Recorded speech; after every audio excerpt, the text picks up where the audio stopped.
think I'm live. Hi everybody, happy new moon. This is actually really nice moon. I'm very excited to break it all down for you guys. Just waiting to make sure the sound is good. I was having some technical difficulties, and also the cats cannot decide whether, okay, the sound's good, whether or not they want to be in here or not. I kicked them out because they're being little shitheads. So I might have to get up at some point and let the cats in if they're like meowing out the door. All right, so welcome to all of our new members. If you are new over on Patreon, go over there and read the post. There's a couple of things that you're going to want to have with you. You're going to want to have your natal chart. I have linked there several places where you can get one for free or for very inexpensive. Some of the best options. You want to make sure that you are using a chart that has not just the little planetary glyphs on the chart. You want it to have the glyphs. You want it to have the house numbers, like a number for you to look at, not just like a pie chart. And you want it to have the degrees. A lot of the apps that people use, and they'll like send me screenshots like, blah, blah, blah, my chart. I'm like, I can't even read this chart. There's no degrees. There's no way of knowing where things are in what sign. So you definitely want to make sure you're using one of the options that I have linked over on Patreon. They're the best ones. You also want to have the apprentice cheat sheet printed out. You guys, I swear to God, I know I talk about this fucking cheat sheet all the time.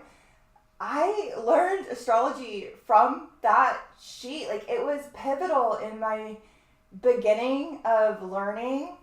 I swear I still reference it all the time just to get that little encapsulation of what a house or whatever, usually just for the houses, the planets and all of that, I have no problem with. But a lot of times I'll forget like one little thing that a house governs. You know, some of the more obscure things like sixth house being pets or whatnot. I say this all the time too. I'm a firm believer that astrology is like a language. And I'm not here to be some sort of like translator for the cosmos, which I mean is, I guess, kind of what I'm doing, but I don't want to be that. I want to teach you guys how to read it for yourself. And so I tell you all the little tricks and all the little stuff that I do. I kind of like take you on my exploratory journeys together. Some of you, Kimberly has followed me since the beginning. Like, she watched me learn astrology, like just here in front of everybody, you know? So, I want you guys to be learning the language, and I want you to be getting intimate with your chart. So as I am talking, I want you to have your chart in front of you, the apprentice cheat sheet to reference as well. Is there anything else? There's no PDF. I have a bunch of notes, and I'm going to go a whole bunch of places, and I think we're going to watch part of a video that I have linked down below that I was going to just write a bunch of notes on, but it's so good. I think I want to just play it and then like pause and give my commentary. So I think we'll probably do that instead of the PDF, and we'll be diving into the Pleiades through that video. So I'm just going to go ahead and dive right in. Let me share my screen. Where's the chat? I don't have the chat in front of me. Okay. All right. So, and you want to have like a notebook, right? Something that, you know, you're keeping track on. This is my current notebook that I, decorated because that's how I am. And I have all my notes and all my stuff from like all of the moon videos. And then I have a separate one that I use for setting my intentions or manifestation work that I have like set on a special little counter with like crystals and like altar type shit around it for whatever it is I'm working on manifesting. But you want to keep track of things because these moon cycles are connected. We're constantly coming back around in the shape of a spiral. Ultimately, we'll talk about that more later tonight.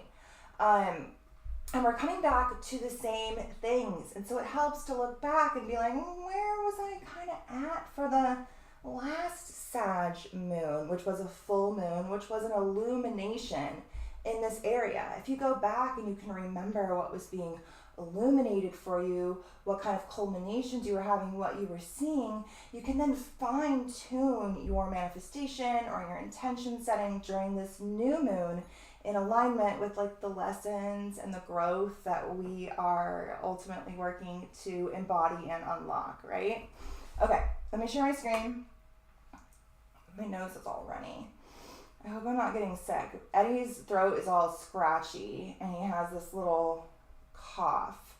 We did smoke some really bad weed the other day from his friend that I swear tasted like mold. I was like, this is the worst weed I've ever had in my entire life. He thinks maybe that made him sick. I don't know. I hope I'm not sick, but my nose is super runny, so sorry for all the sniffles. Okay, I don't think I need this just yet. This is our thumbnail. We're going to go, many places here today. We're going to discuss the Sagittarius moon and all the energetics. We're also going to talk about the transits of this end of the month, because I didn't really get into it during the monthly video because I had just so much going on at the beginning of the month. This moon is in opposition to the Pleiades. That's who we have pictured over here. So we're going to be talking about that area of the sky pretty extensively, the mythology connected to it, the astronomy connected to it. This is going to be tomorrow's meme for this moon. This is just a little clip from the music video from the band REM. Shiny Happy People. I listen to a song pretty much every single day. It's in my hyper fixation playlist of all my old favorites that I just listen to kind of on repeat. And every once in a while a certain line will stick out and I'll be like, that perfectly encapsulates such and such transit or whatever it is. And this one is perfect for the Sag moon, for the exiting out of the depths of the scorpionic death, rebirth, death, transformation, and rebirth as this shiny, happy, optimistic person that is Sagittarius. This moon is beautifully aspected. It's a really positive, uplifting energy that's kind of pulling us out of this energy of death and transmutation, and onto this quest that we're going to be talking about here tonight. I guess I'll just read this and maybe touch on a couple of these things. On the top it says, fate-led, now you initiate. So this was a little insight that actually came through a friend and colleague of mine. Her handle on Instagram is The Galactic Mystic.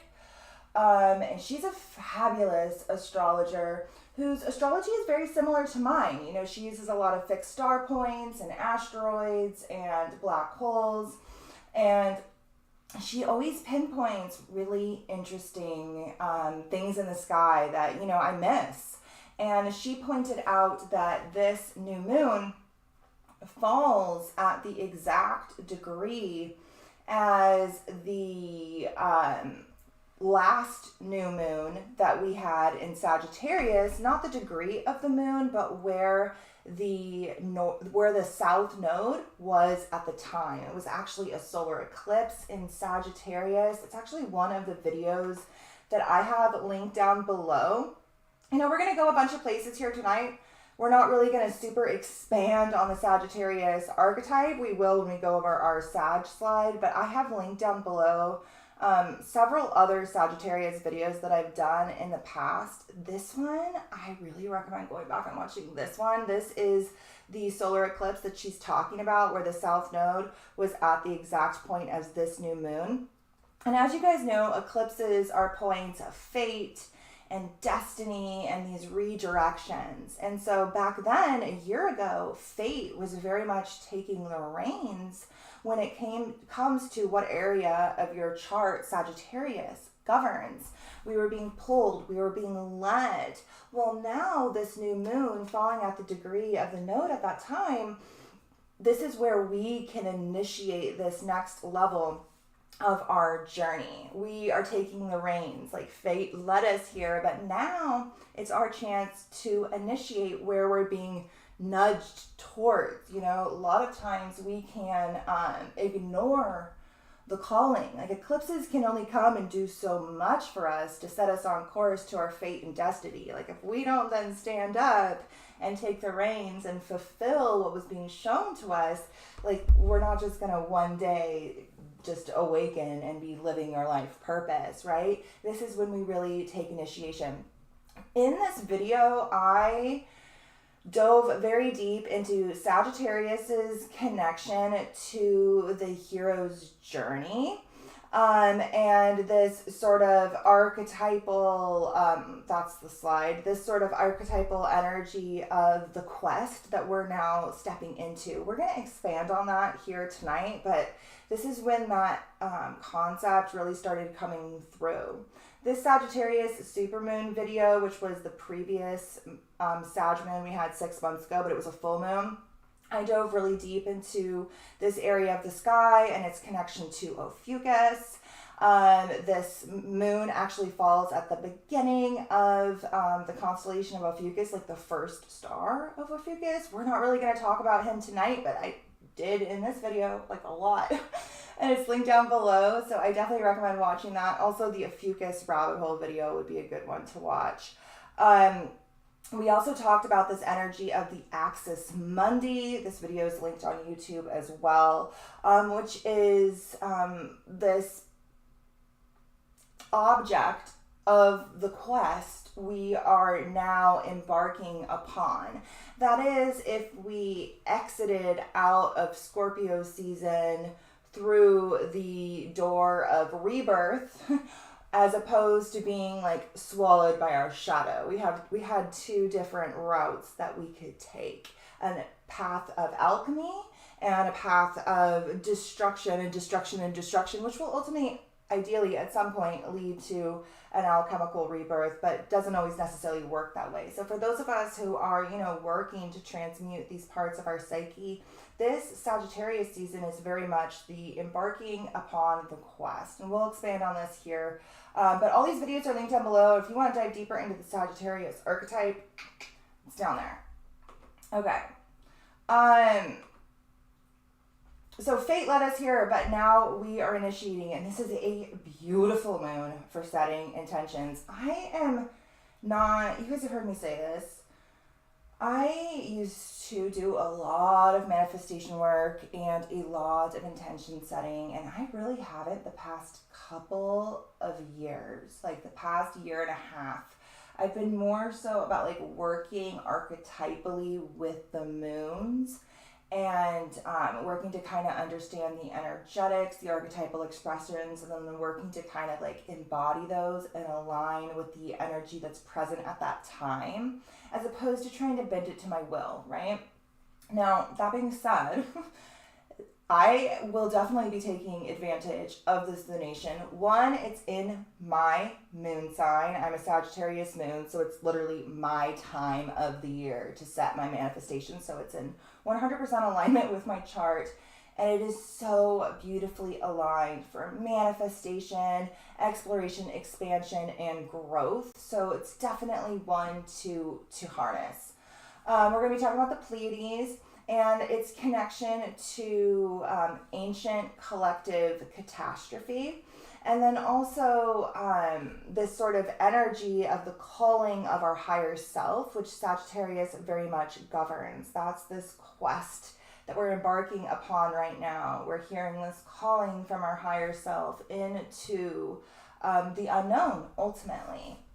We're going to talk about this energy of the Badlands, the desert, the mountain, and our return to water later on. I drew some like diagrams too. I'm actually really proud of this insight. It makes a lot of sense.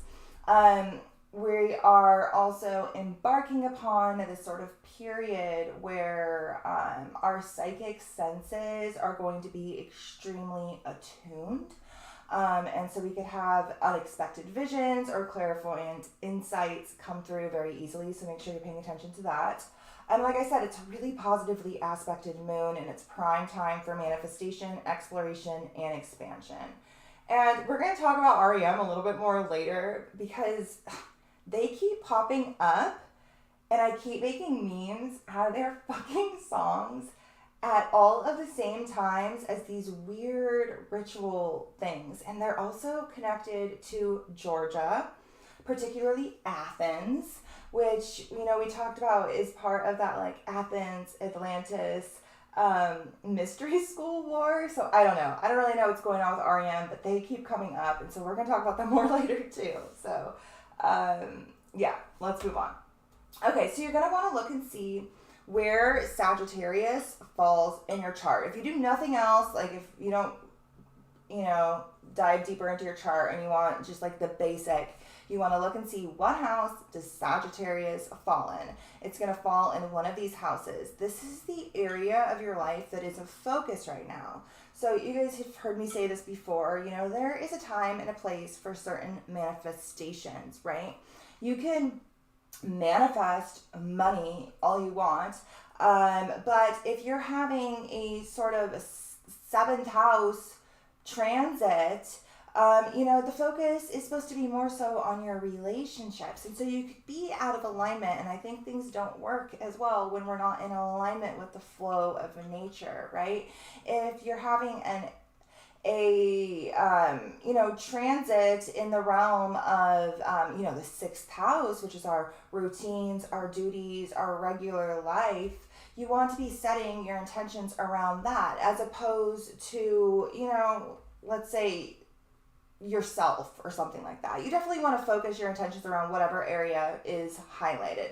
So looking to see where Sag falls will help you to fine tune your energy or just live it. You know, for me, Sagittarius is my moon sign, and it falls in my fourth house of home, the subconscious, intuition. It's also the house of the mother, and I have been cleaning my home over the past couple of days because my mother and my sister are coming tomorrow. It's actually my mom's birthday on this moon. And the moon is actually trining Jupiter in Pisces, which is stationing retrograde at the time. And my sister who's coming is a Pisces. And so you can see how it's like archetypally playing out in my life. And so where you're being asked to lend your energy. I will, of course, be setting intentions around, you know, the processing of my subconscious, of my early life trauma, things I will probably be getting some insight into tomorrow when I spend all day with my mother and my children and my sister and her children. So that should be fun. But I will definitely be setting intentions around that. Also, like, my house is the cleanest it's been in a really long time, and somehow we pulled that off in a very short period of time. And so setting intentions over, I don't know, maybe doing that more often and not just when my sister comes to town might be ideal. But I'll definitely be focusing around my subconscious, my early life trauma, my habitual programming, all things that fall within the fourth house. For me, it's not really ideally a time to be setting intentions around finances. Now, it will be trining Jupiter in my seventh house, so that brings in the realm of relationships, marriage, and contracts as well. Okay, so look to see where Sag falls. Look to see what house it is. This is a very short description. There's a little bit deeper description on the Apprentice cheat sheet, but you guys know I say Google it, or, you know, buy a couple astrology books. I'm going to post a list of the ones that I like the best. This one's my favorite. I got this one for $1, like decades ago. It's called The Complete Handbook of Astrology. I use this one more than anything else, but it's old, it's dated, it's from the 90s. The ephemeris is pretty much worthless, but it's good. You know, Tavis over at Etheric Circle, he's constantly posting astrology books. Just getting a good little like stack of a couple of them to reference during these moons would be really great. But Google is your friend. It's just not a very deep or insightful friend, but it's a friend. Okay, so if you want to go a little bit deeper into your chart, you want to look and see if you have any planets near 1 degree of the mutable signs. Okay, so this moon falls at 1 degree of Sagittarius. So if you have any planets near 1 degree of Sagittarius, those planets are conjunct this point. So the ending degrees of Scorpio into, the first couple of degrees of Sag. If you have planets there, they are conjunct this lunation. So you'd look at that apprentice cheat sheet to get an idea of what that planetary archetype is, because that's how you're funneling in this new beginning. That's how you're funneling in this new chapter that is going to culminate 6 months from now. And that's how this sort of archetypal expression will show up within your reality. And then you want to look and see, do I have any planets near 1 degree of Gemini? If you have any planets near 1 degree of Gemini, then the ending degrees of Taurus or the beginning degrees of Gemini, those planets are in opposition to this lunation. So they are very strongly aspected, and it really brings in that opposition house very strongly. And then you want to look and see, do you have any planets near 1 degree of Pisces or Virgo? If you do, then those planets are sitting in a square to this lunation. These are the signs that are the most strongly aspected by this moon.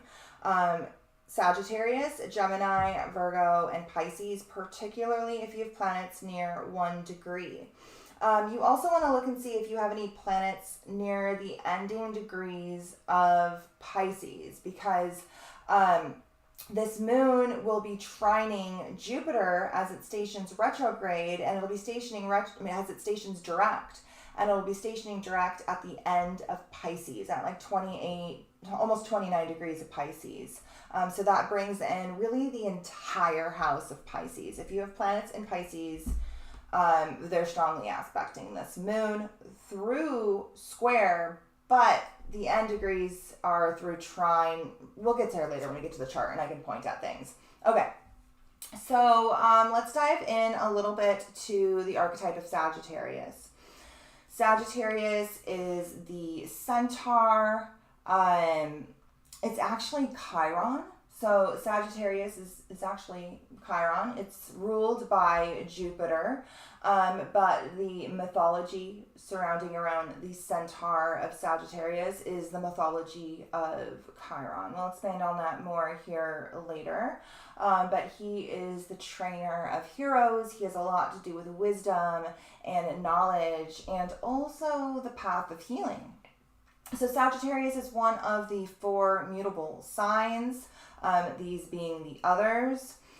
The mutable signs are the signs that are responsible for shifting us into a new season.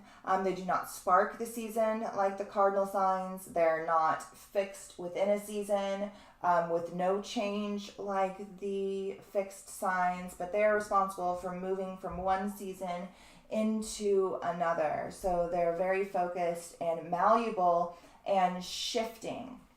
Sagittarius is the fire of the fire sign of these 4 mutable signs, and so it has a lot to do with initiations. It has a lot to do with our masculine polarity. It has a lot to do with the expansion of our mind and the advancement of our consciousness.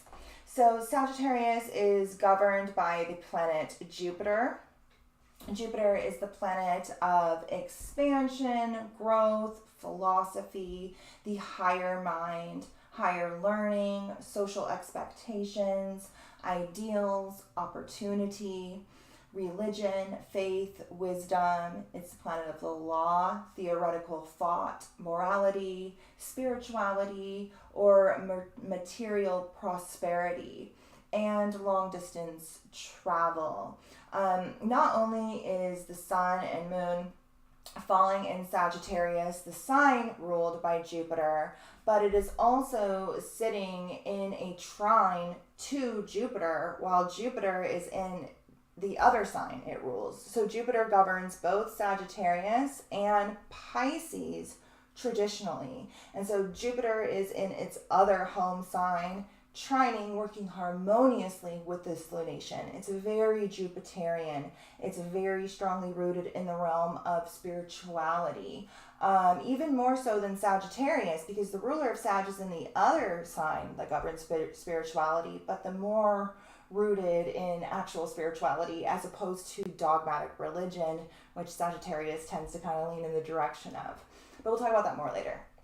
So it's very strongly rooted in this Jupiter archetype. But Jupiter shows us how we grow through life to fulfill the potential of our birthright. It's our personal path of initiation, our hero's quest. The sign of Sagittarius embodies this archetype. Growth in this context speaks to how we develop in response to the prevailing beliefs of society and to what extent we either blend in with or challenge them. And so these are things that could very much be coming up around this lunation that you can set intentions around. Insight into your personal path of initiation. Insight into your hero's quest and how it is you are meant to challenge the beliefs of our society, these prevailing beliefs, on your personal quest for truth, which is ultimately what Sagittarius is all about. I always like to point out that it's seen as the archer, and I very much look at this arrow as the arrow of truth, zeroing in, cutting through, piercing through, pushing beyond on this journey towards truth. So while it may fall into dogma sometimes, it ultimately is constantly expanding and growing and pushing beyond, that it will break free, often just to get stuck into another dogmatic mindset. But, you know, we mean well. Okay, so Sagittarius governs the 9th house. If you are an Aries rising, Sag will fall in your 9th house. If you are any other rising sign, it will fall somewhere else. And so we're all kind of feeling this 9th house energy kind of blended with whatever house it falls for you. So I'm kind of mixing this in with my 4th house because that's where Sag falls for me. So the 9th house is the house of the abstract mind, the higher self. It's the house of belief systems, whether they be academic, like higher education. It governs teachers, it governs gurus, it governs guides, mentors. It's the house of travel, of religion, all things that help to expand our mind, expand our perspective. It also governs higher courts, the media, the internet, publishing. I definitely am going to be setting some intentions around this book that is all over the place. Oh my gosh. I need to bring things together. I need to bring all my ideas together. So I definitely will be leaning into this. Expansion into realms we are not familiar with. This is a big one, and this is kind of the energy of a lot of the things we're going to be talking about here tonight. This expansion into realms we are not familiar with, the spiritual dimension. We are currently living on the other side. We are in the other world right now until we are reborn again in spring. And I'm going to expand on that concept later. It was something that came through a little while ago. Okay, so expansion into realms we are not familiar with. This is the house of the quest, the sign of the quest. Both are physical quests and metaphysical journeys. An overall expansion of the mind takes place in the 9th house. In the world, Sagittarius governs our morality, religion, international law. Okay, this must have been what was happening last time. WHO must have signed a treaty during the last Sag Moon, and the UN and the World Economic Forum were doing something. They had some sort of involvement. I don't know, guys. I can't remember all the things that went down. We could look this up over on Discord. We can search by the date and see what was going on. But apparently we had some big illuminations and culminations happening in the realm of the international communication between our foreign relations during this time. This is also the sign that governs shipping and trade, and we are seeing a lot of things happening right now in the realm of shipping and trains and distribution. So that should be interesting to see how that plays out over the next 6 months. The realm of communication, foreign relations, the media, and the law. Herbs that are associated with Sagittarius that you could use during any sort of ritual or manifestation work are almond, cloves, dandelion, mint, sage, and myrrh. And then I wrote here, P.S. Sagittarius also governs books, the writing, and the reading of books. And so if you want to just like read all day, go for it. It's in alignment. And also setting intentions around the writing and the processing and the getting out the wisdom that is deep within you would be ideal during this time. That's what I'll be doing. Okay, so I was going to talk about the Pleiades here, but I think I'll wait. We'll go over there in a second. We're going to go over to the chart first. Okay. Oh yeah, I was going to make slides with the chart and I didn't do that. Oops. I like it when I have the that sucks. I like it when I have the little diagrams to show you guys. I could kind of just like do it here with you, but it's okay. We'll just get into it. My bad. I knew I finished too quickly. I was like, oh, I'm done. And I have like a whole bunch of notes, but apparently I didn't do all the things I wanted to do. Okay.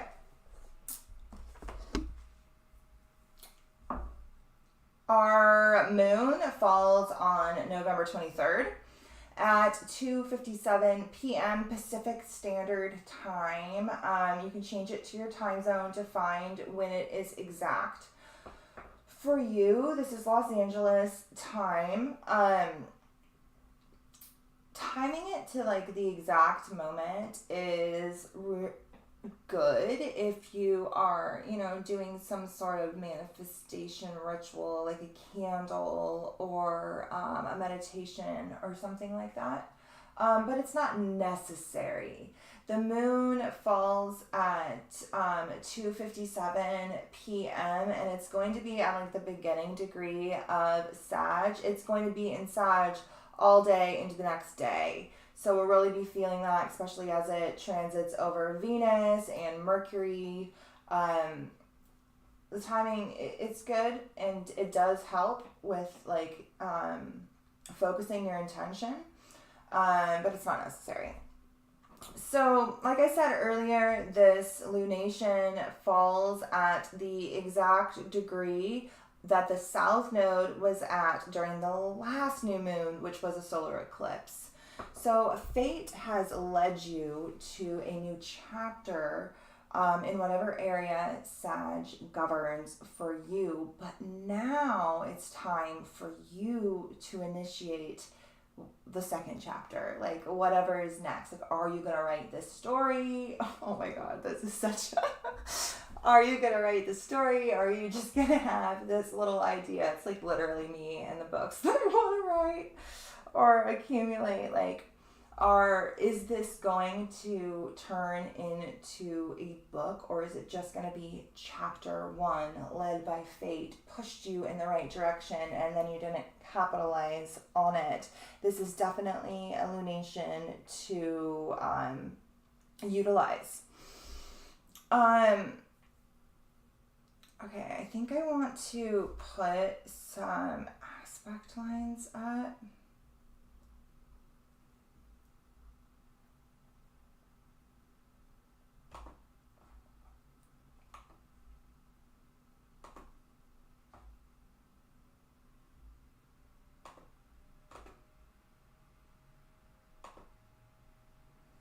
Okay, we're just going to leave that up for now, so at least we can look at like the aspects to the moon. It doesn't look as pretty as I had planned, but you know, it is what it is.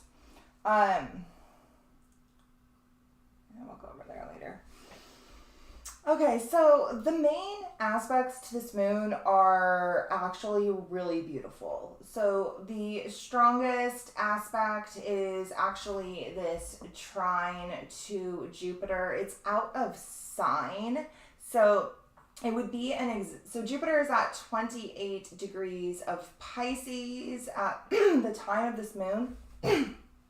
And like I said earlier, Jupiter is the ruler of Sagittarius. We always look to the ruler of a sign to get a deeper insight into a house or a conjunction. We do this even in natal chart astrology, or the energy of the moon. Like you could have a nice, you know, aspected moon in some sign, but if the ruler of that sign is like, let's say over here, harshly aspected, that's significant as well. And so what's interesting is that the ruler of the sign is positively aspecting the sign. It's working harmoniously right as it's stationing direct.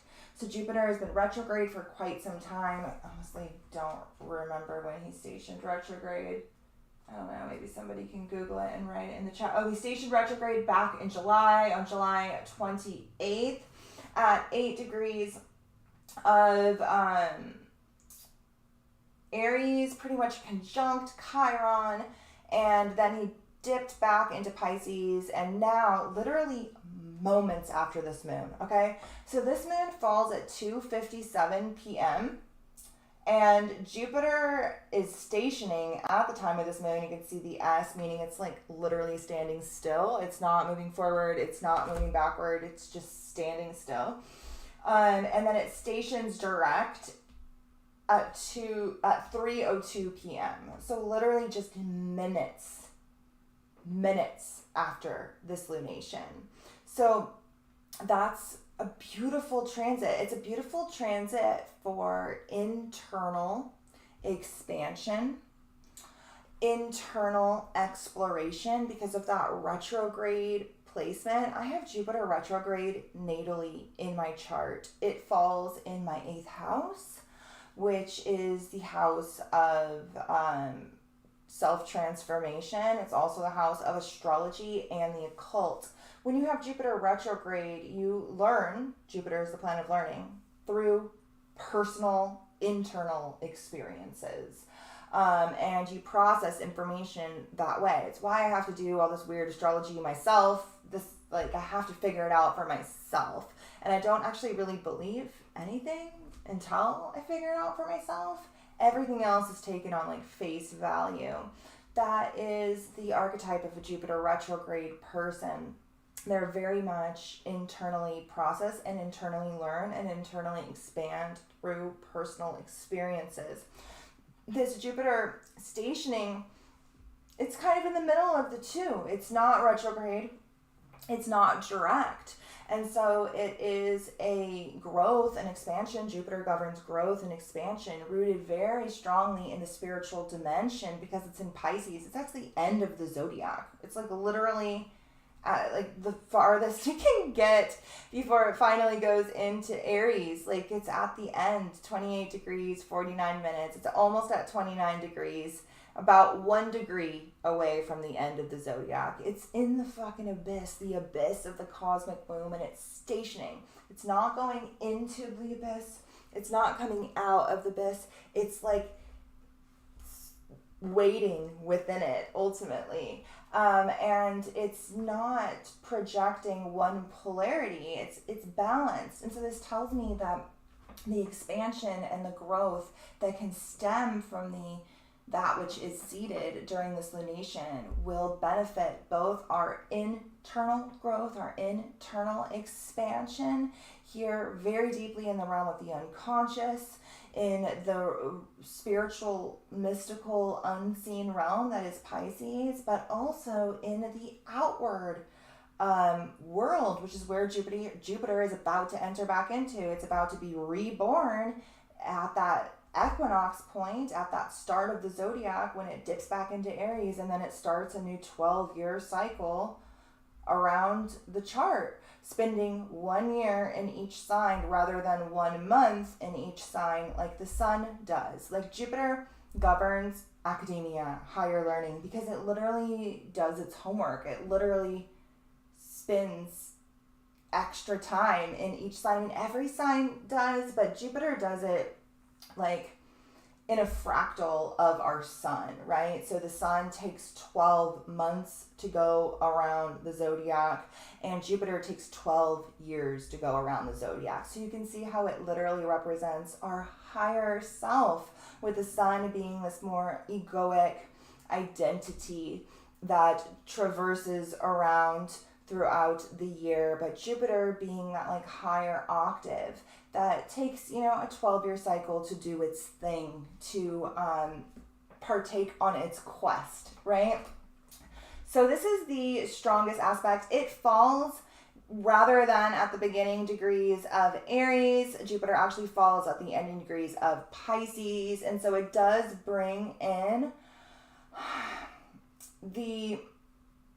a sign that sits in a square to Sag.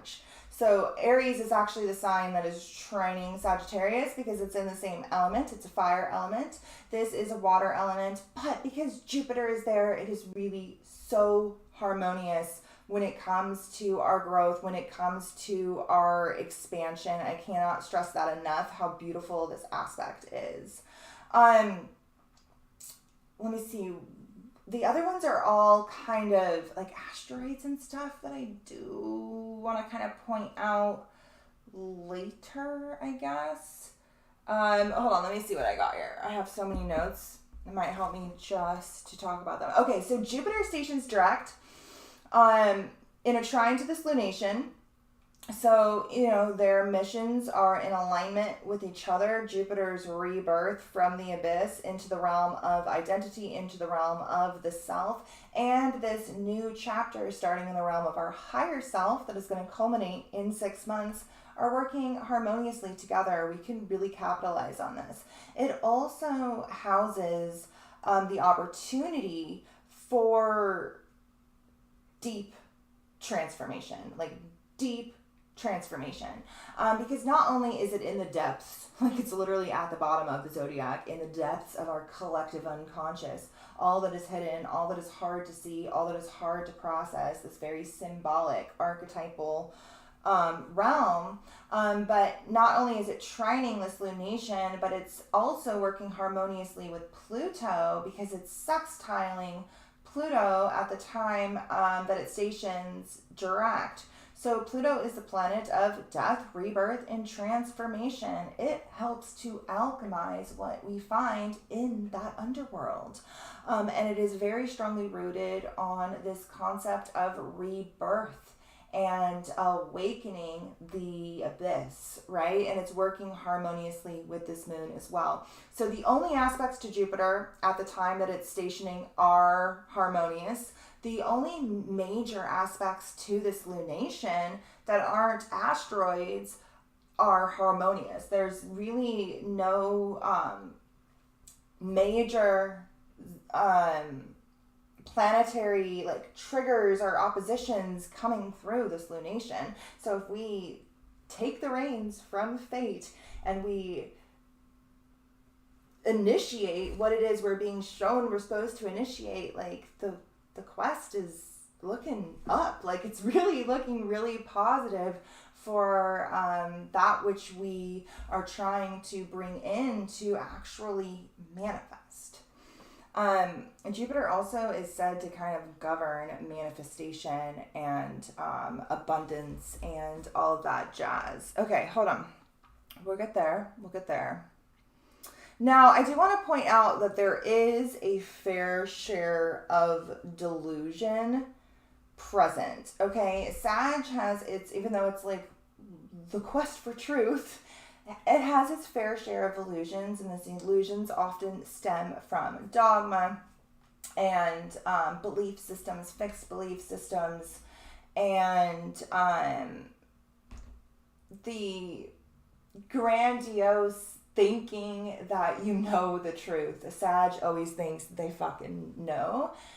Take it from somebody with a Sag stellium. We tend to think we know more than everyone. And you know, sometimes, who's to say we don't? But sometimes that I know what is true mentality prevents you from actually seeing what is true. Now, this realm that tends to kind of know what is true is working harmoniously with its ruler and Neptune, which literally governs confusion and delusion and illusions. Now, Neptune is retrograde, so it is helping us to kind of cut through said illusions, but the energy is,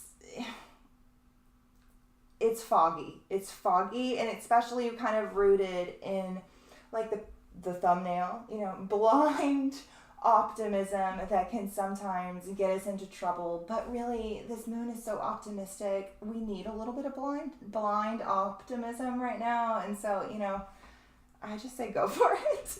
But be mindful. Don't go overboard. Okay, so we'll get there. Okay, I'm going to talk about some of the other transits that are kind of happening throughout the rest of the month, and then we're going to dive deeper into this moon and the aspects being made to it, but I want to talk about some of the other stuff going on. So today is the 21st, but I want to talk about kind of the past couple of days in through the rest of the month, because the things that are happening are pretty significant. So I guess I'll just use this. I really, this software does not spark me joy, but we're just gonna do it anyway. Okay, so on the 19th, Mars retrograde came into a square with Neptune retrograde. Both are retrograde. Mars is currently retrograde in Gemini. It will be stationing direct in January 12th. And then it will then transit back through the rest of Gemini, having spent about 7.5 months in this area of our reality, reconfiguring our energy, reassessing our attention, where it is that it flows, in what informational realm, where it is we are putting our mental energy, ultimately, because it's in Gemini, which literally governs our mind. So a couple of days ago, the exact square between Mars, which is the square we're going to feel 3 times. We're going to feel it again after Mars stations direct.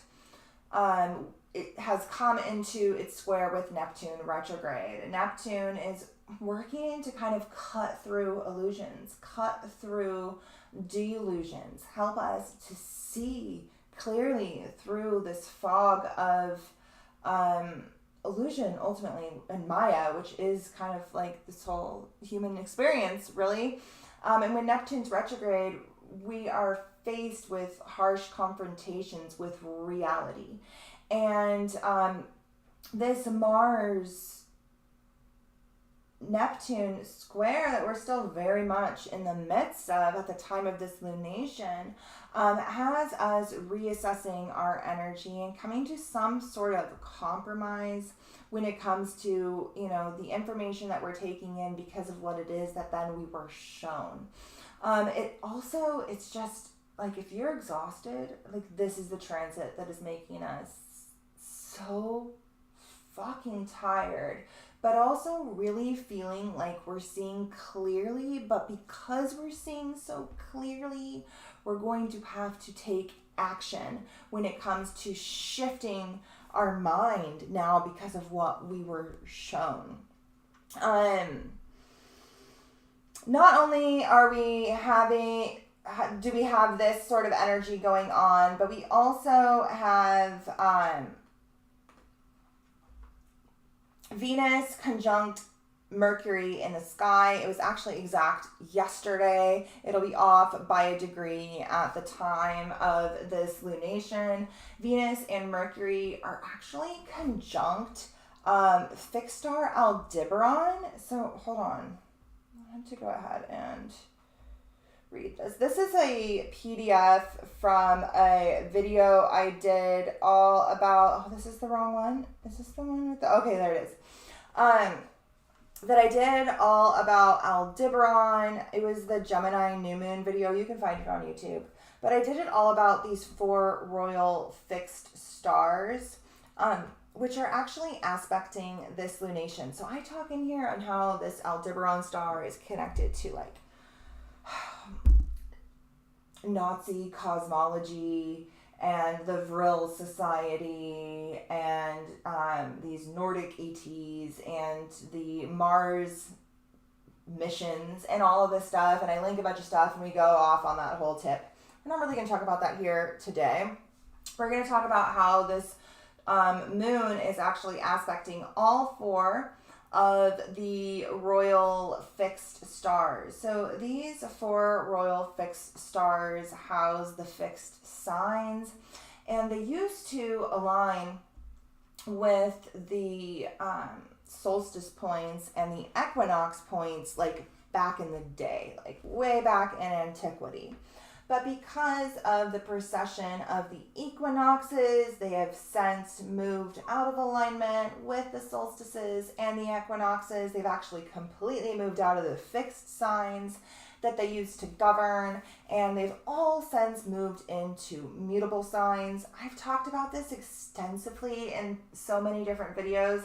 I talked about it in the Fucus video. I talked about it in the Atlantis video. I talked about it in this video. I talked about it in a lot of the videos where I touch on precession and this great year, this turning of the sky. These were associated in the past with like royalty and kings. Like if you were born with one of these on your ascendant or culminating at the time of your birth, it signaled like, dude, this dude would make a good king, or like make this guy a priest. Like, oh, she should be a priestess type of a thing. And they're said to bring success, fame, fortune, all of this great success. But each one has a certain human trait that you cannot partake in and still succeed. You know, you need to keep your integrity. You can't partake in revenge, things like this. Each star has its own thing. We're going to read them all here right now because they're all aspecting this moon. The sun and moon fall at 1 degree. Venus is at 9 degrees. Aldebaran, this star, is at 10, conjunct Mercury and Venus. It's sitting in opposition to Antares here at 10 degrees. It's sitting in a square to Regulus here at 0 degrees of Virgo, and it's sitting in a square to Fomalhaut here at 4 degrees of Pisces. Aldebaran is the eye of the bull of Taurus. Regulus is the heart of the lion of Leo. Antares is the stinger of the scorpion. And wait a second, that doesn't make sense. Yeah, it does.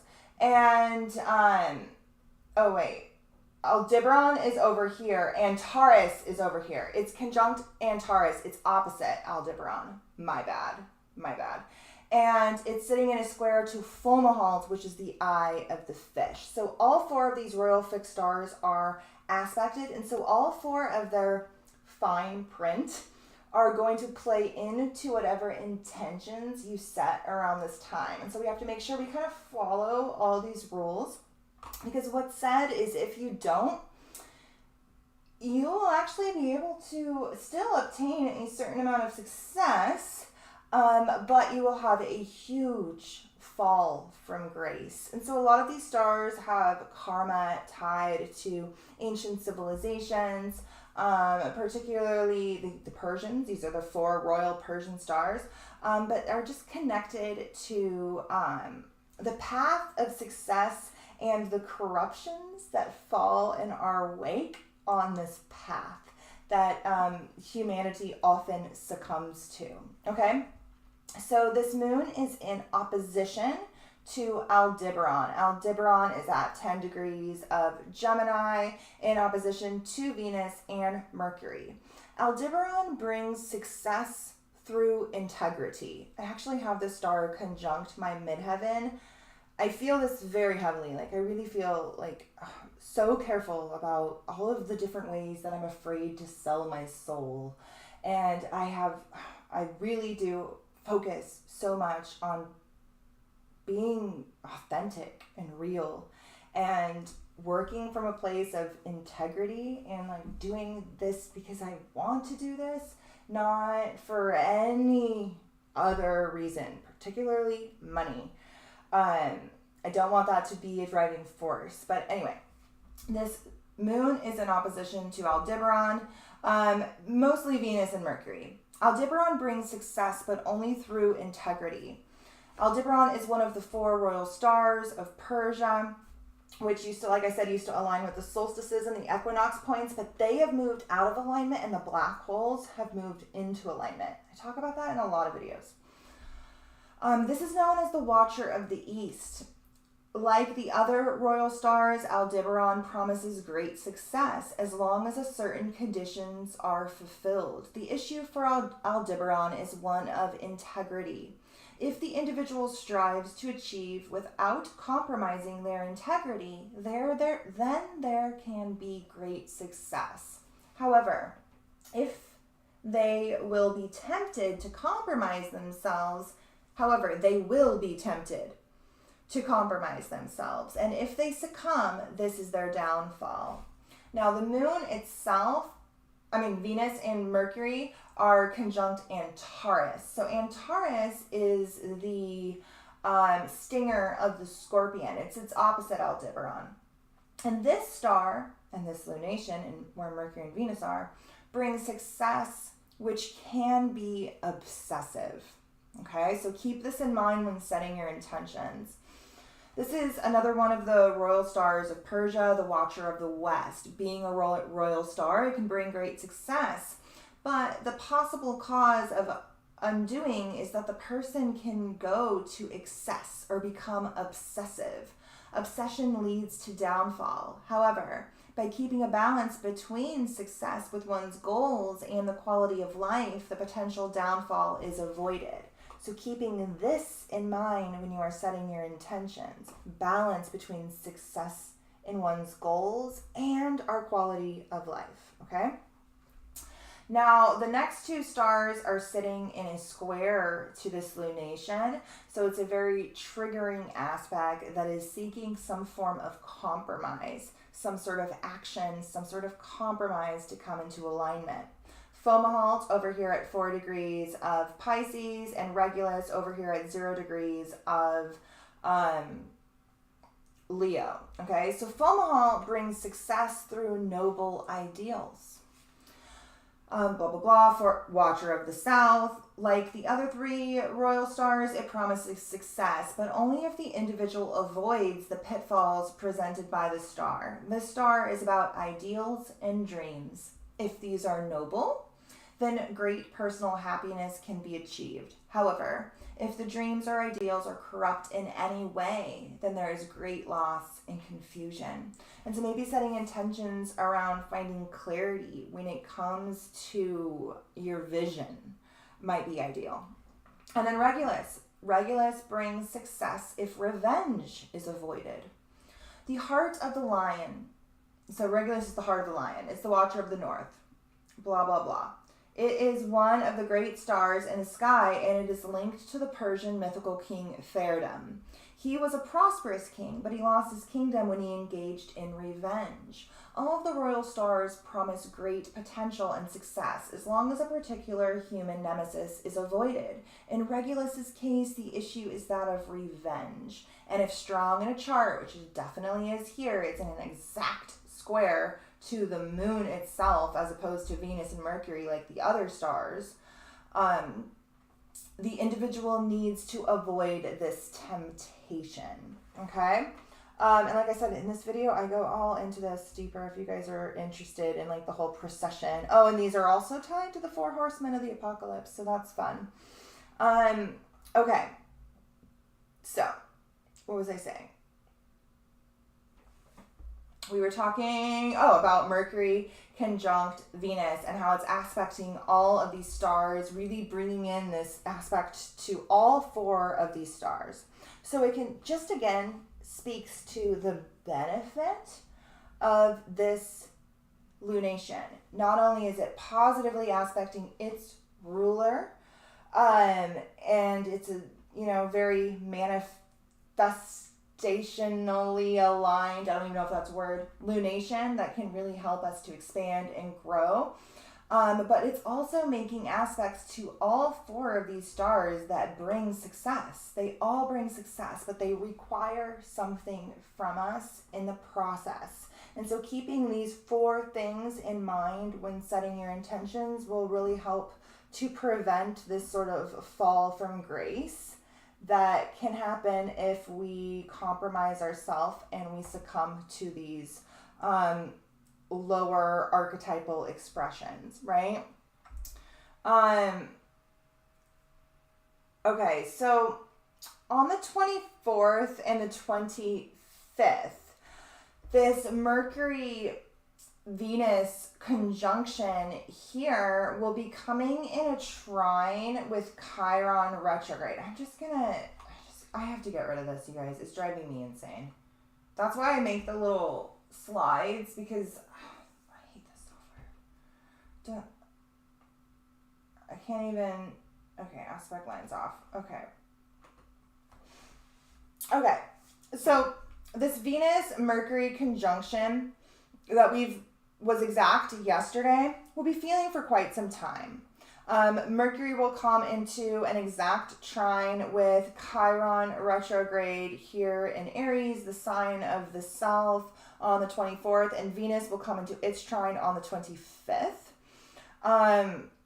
They will then, we'll get there in a second.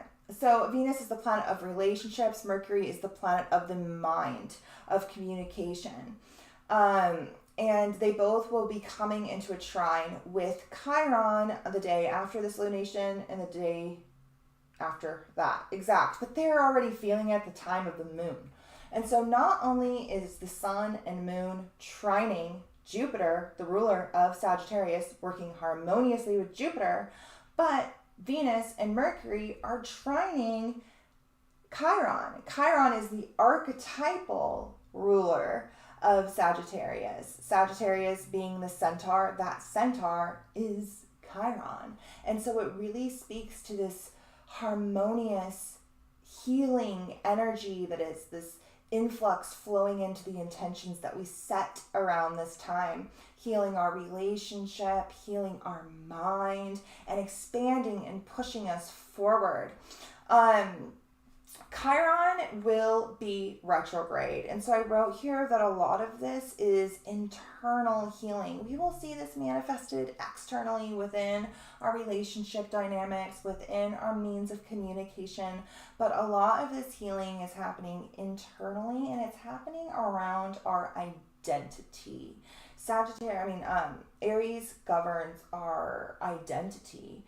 It governs who we think we are and also who we are, and the masks that cover up our true essence, and the process of removing them, and through this individuation process of knowing thyself, which the entire zodiac helps Aries to do.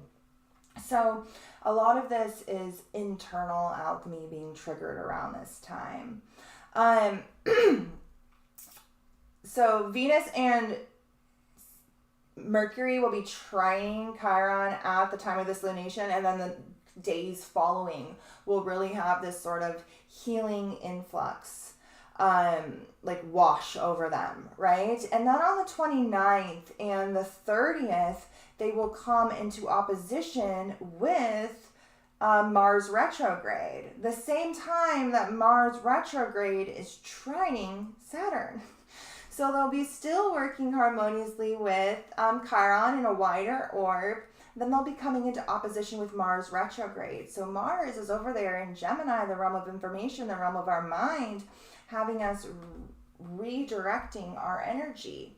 And so after this healing influx, after this new chapter has begun, after Jupiter stations retrograde and starts inching its way towards its rebirth, they will be coming to an opposition to Mars. And so an action will probably be forced around this time. This action will probably be karmic in nature and revolve around us stepping into our authority because of this trine to Saturn. Those of you who are going through your Saturn return right now will especially be feeling this. Saturn will actually be conjunct Atlantis at this time. So this karma, because Saturn is the planet of karma, expands beyond this incarnation into deep, deep, deep antiquity. It's in Aquarius, the sign that governs our collective consciousness, its past and its future.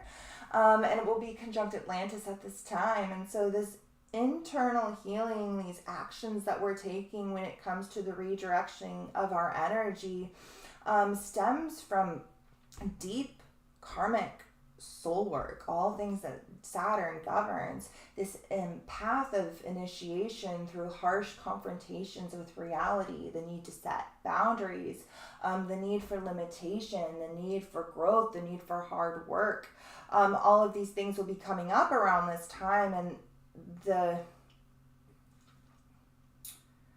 karmic ripple behind them spans deep into antiquity, like I said, from this Atlantis conjunction.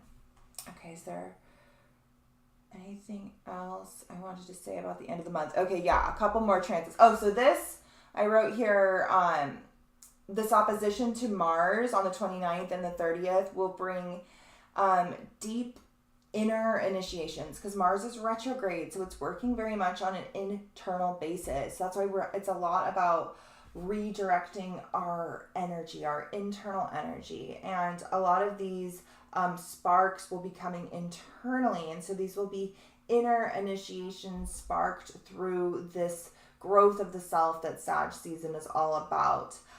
Redirection of our energy, redirection of our ideas. On the 1st, so we're going to probably meet on the 1st for the monthly video, and then I want to meet probably, I don't know, I think I might want to wait until after the Georgia runoff to do the next rabbit hole video, because I assume there'll be stuff that comes up through that, so maybe we'll meet like again on the, I don't know, I think we're going to meet on the 1st, but anyway, on the 1st of December, Mercury will come into a square with Neptune retrograde, okay? So you know how I said earlier Neptune is retrograde? Neptune is the planet of confusion, illusion, the spell, right? Maya. And when it's retrograde, it's cutting through the fog so we can see. It's literally shattering illusions. That's what Neptune retrograde does. It shatters illusions, sometimes in very violent manners. On the 1st of December, Mercury, the planet of the mind, in Sagittarius, the realm that is on a quest for truth, will come into a square with Neptune retrograde, who's currently shattering our illusions. Expect information to come through strongly at that time, end of the month, beginning of next month, that will force you to take action. You'll be forced to take action because of what you are shown. This will happen right before Neptune stations retrograde. Neptune stations direct. So Mercury will square Neptune retrograde on the 1st. On the 3rd, Neptune will station direct in Pisces, and then the spell starts over once more. This is the end of that clarity, and this is when the message comes through. Mercury is literally the messenger of the gods. Pay attention to what you're being shown. From the end, from this lunation on through December 1st. And then after that, we start a new a new spell, ultimately. I mean, we're in the midst of one right now. We've been kind of talking about that over on the rabbit hole videos or whatever, but we're all being shown into the depths of our unconscious and our collective consciousness right now, and a lot of clarity can really come through. But then the fog rolls over once more. So you want to pay attention to what is being sparked, particularly around the first. Normally a Mercury-Neptune square brings through a lot of confusion, but because Neptune is retrograde, it can bring through a lot of clarity, but even that clarity will be triggering in some way, triggering to what we thought was true, ultimately. I wrote here, this will bring informational triggers, but these informational triggers bring clarity in the fog. I wrote here that Neptune is going to be stationing direct at 22 degrees. I am not well versed on degree theory, but I do follow a friend of mine who's also an astrologer. She's like a TikTok astrologer. She's really big over on TikTok. She does forensic astrology, like crime scene astrology. What's it called? Like, it's like the astrology of like forensic files, ultimately murder mysteries or whatever. I know she has a different term for it and I'm butchering it. But she's really big on degree theory, and she has zeroed in on both the 18th degree and the 22nd degree as being these degrees of crisis. She calls them the evil degrees. You guys know I wouldn't use that terminology, but she has displayed quite a lot of charts and evidence for these degrees being strong when it comes to emotional response, and being as though it's in Pisces, the realm that literally governs intense emotional responses. Just be mindful about this when it comes to these informational triggers that will be coming through the end of the month. A couple other things I want to touch on that's going on here before we get into these notes and this whole little download that I had, is that we also have Black Moon Lilith sitting in opposition to Pluto at this time. Pluto is actually conjunct Medusa, and it's in Capricorn, which is the realm of the system, the capitalistic, authoritarian system, the system that's ultimately responsible for severing our connection to the feminine and creating this sort of Medusa wound.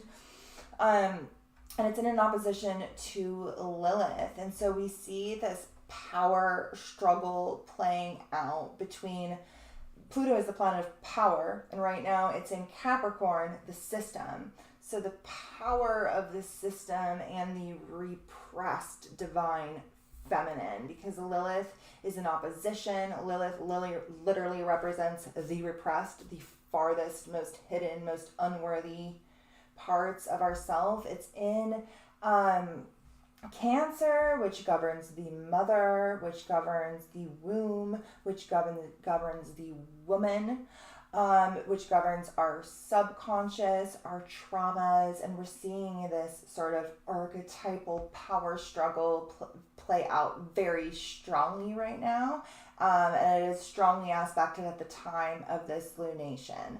So we could probably see some things maybe manifest on a world stage. Couple other things I do want to point out. The moon and all of Sagittarius season, so the sun, the moon, Venus, and Mercury, all while they transit through Sag over the next month, will be making squares to these archetypes over here in Virgo. So a lot of the triggers throughout Sag season are coming from deeply feminine figures. Sag itself is a masculine sign. It's a fire sign. It's focused on the expansion of our psyche, the expansion of our mind, and it's rooted very strongly in the masculine polarity. But lots of the triggers that the expansion of our masculine polarity we'll be experiencing this month come from the feminine dimension. They come from Persephone, which is currently at 7 degrees. The archetype responsible for diving into the unconscious to be reborn in truth, which is ultimately what Sagittarius is looking for anyway. This is the asteroid Lilith. This is the Black Moon Lilith. It's the apogee of the moon. This is asteroid Lilith. So Black Moon Lilith is aspecting Pluto, and asteroid Lilith will square all of these planets throughout the month. And then this is Ceres, which is Persephone's mother. She is the goddess of fertility, the goddess of the land, of nature, of our connection to physicality. And so all of these will be triggering our quest for truth throughout this next month.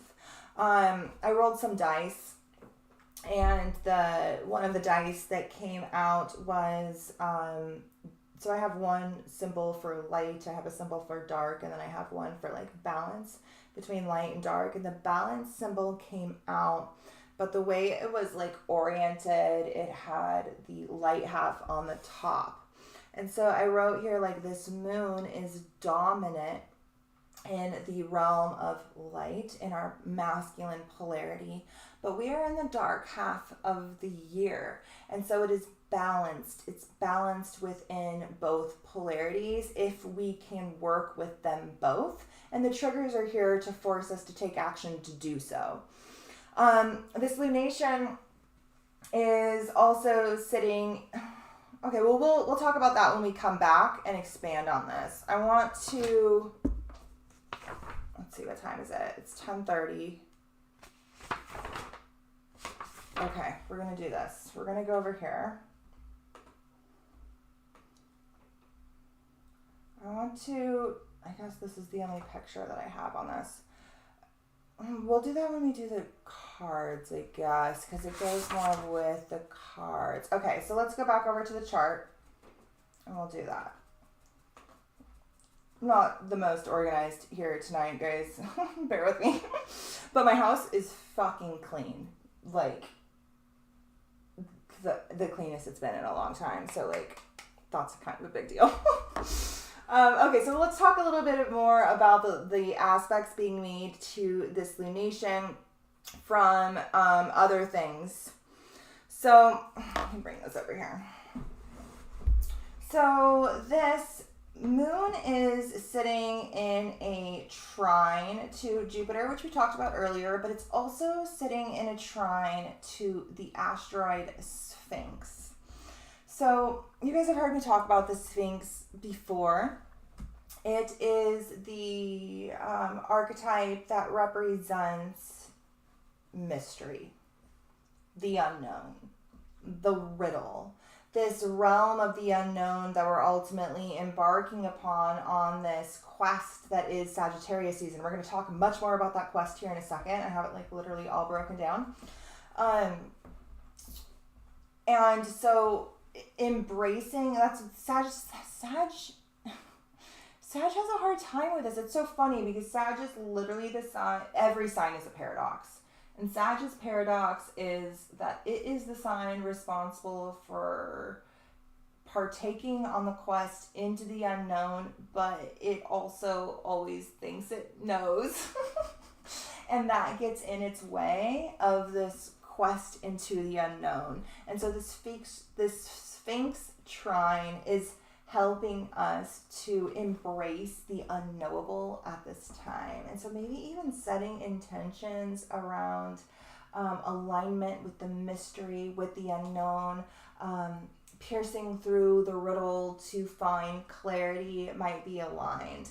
The Sphinx asteroid is trining this moon, and so is the asteroid King. It's not here because I didn't make a slide to type it on, and it's not in the software, but it's here at 2 degrees of Aries, which speaks to that sort of masculine polarity that is strongly represented at this time.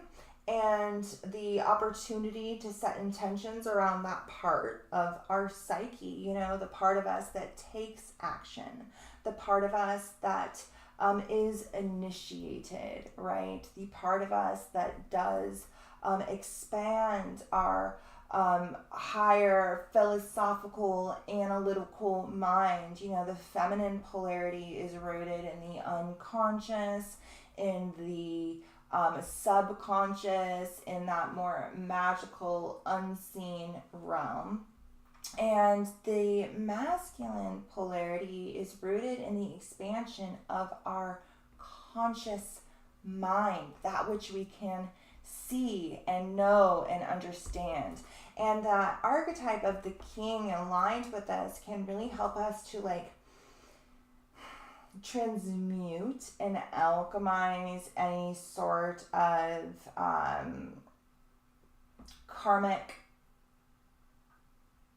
manifestations connected to that archetype, the king, the ruler, that authority figure, whether that be outside or within us, right? Okay, so not only is this lunation squaring the Sphinx and the king asteroid, but it's sitting in a sextile with the supergalactic center and the asteroid Demeter. So both a trine and a sextile are harmonious aspects. A trine is a super free-flowing harmonious aspect, like the energies are flowing, they're working very much in sync with each other. A sextile is harmonious, but it requires some sort of action, some sort of compromise in order to really get the benefit there, right? And so it's sitting in a sextile, it's working very harmoniously with the king, right? That masculine polarity, but it's sitting in a sextile with Demeter, the divine earth mother. Demeter and Ceres are both Persephone's mother. One is Roman, one is Greek.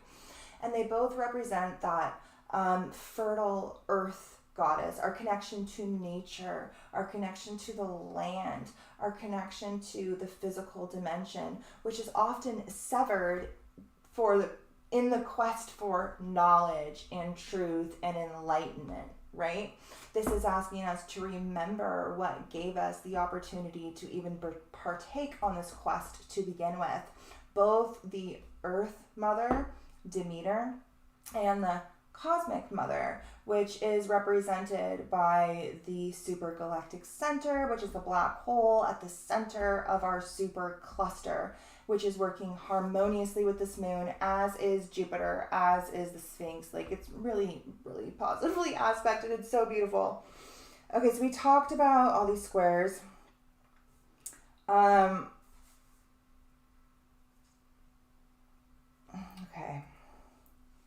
All right. Okay, I'm going to do this first. We're going to do the cards first and the notes that I have here, and we're going to see how late it is, and then we're going to see how deep we're going to dive into the Pleiades. And if we don't get super deep into it, everything is linked down below. We'll get there eventually. Okay. So, no, that's not what I wanted. Why isn't my brain working? Okay, so this is a little diagram that I drew here. This is similar to what we talked about in the Hero's Journey video that's linked down below. I called it like the Celestial Odyssey. And I talked about how the Hero's Journey is I superimposed the steps of the Hero's Journey, particularly Campbell's steps. I superimposed it, Joseph Campbell's, I superimposed it on the zodiac, and I showed how it lays out amongst the signs, and I went into it extensively down below. We are going to piggyback on that here right now. And so that is what I drew here, and I'm going to point at this as we go. I just want to really quick read these cards and whatnot, because it's kind of what sparked it. and then we'll go off. I have several notes on this, but it's good.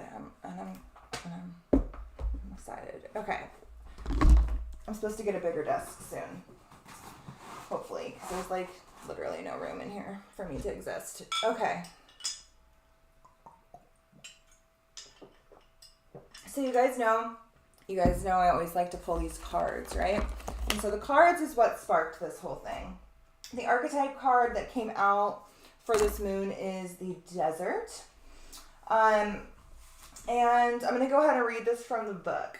So we've talked about this quest before through the archetypal lens of the mystic mountain or the axis mundi or the world tree, this sort of quest to the top of the chart, right? This mountain that is the top of the zodiac, that is this peak of the hero's journey, and then our return back to civilization with the knowledge that we learned, and then the merging back with the cosmic womb, and then our rebirth into Aries, and we started all over again. The development of the self or whatever. We're going to expand on that here in a second, but first I want to read this card. This is the wrong book.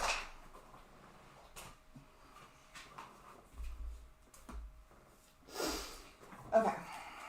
The desert, which is very similar to the mountain archetype we discussed before, but it has a different dimension to it. So this is the underlying archetype of this lunation. The desert, the drought, the wasteland, the badlands. The desert leaves us disoriented, desperate for direction, gasping for meaning, longing for solid ground. For endless miles, we are confronted with a lack of clarity and existential dread. We are thirsty, hungry, pleading with life to get back to normal, to become animated by the simple pleasantries of day-to-day life. The desert offers no such comfort, and all must pass through it. If you can embrace the discomfort of the desert, knowing you will someday reach water again, you can tap into the potent energy of the landscape. Its lights are blindingly bright, and its darks terrifyingly deep, which makes for unbridled creativity and clairvoyant visions. Truths reside within the desert that otherwise remain hidden.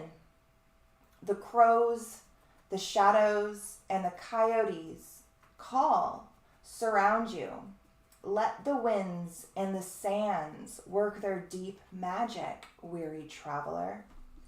The desert is alive and pulsing with energy despite the desolate appearance. Turn towards it rather than away from it. When in the throes of the desert, contemplate the following. You are not alone. You have more supplies with you than you think. Water is very near. When this archetype is evolved, it represents surreal, strange, unexpected visions and silence. But when it's in its lower archetype, it can represent drying, deadening, disorienting, and isolating. And it says to go deeper, you can read or watch Dune. And then it also says Edward Abbey's Desert Solitaire. I don't know about that, but Dune is good. Okay, so that got me thinking about this sort of quest that we're on. In the videos down below, I looked at it as a mountain that we are climbing, with the peak being Capricorn, which literally governs the mountain, and then this sort of fall back into the void. But we're going to expand on this here. I have a bunch of notes that came through.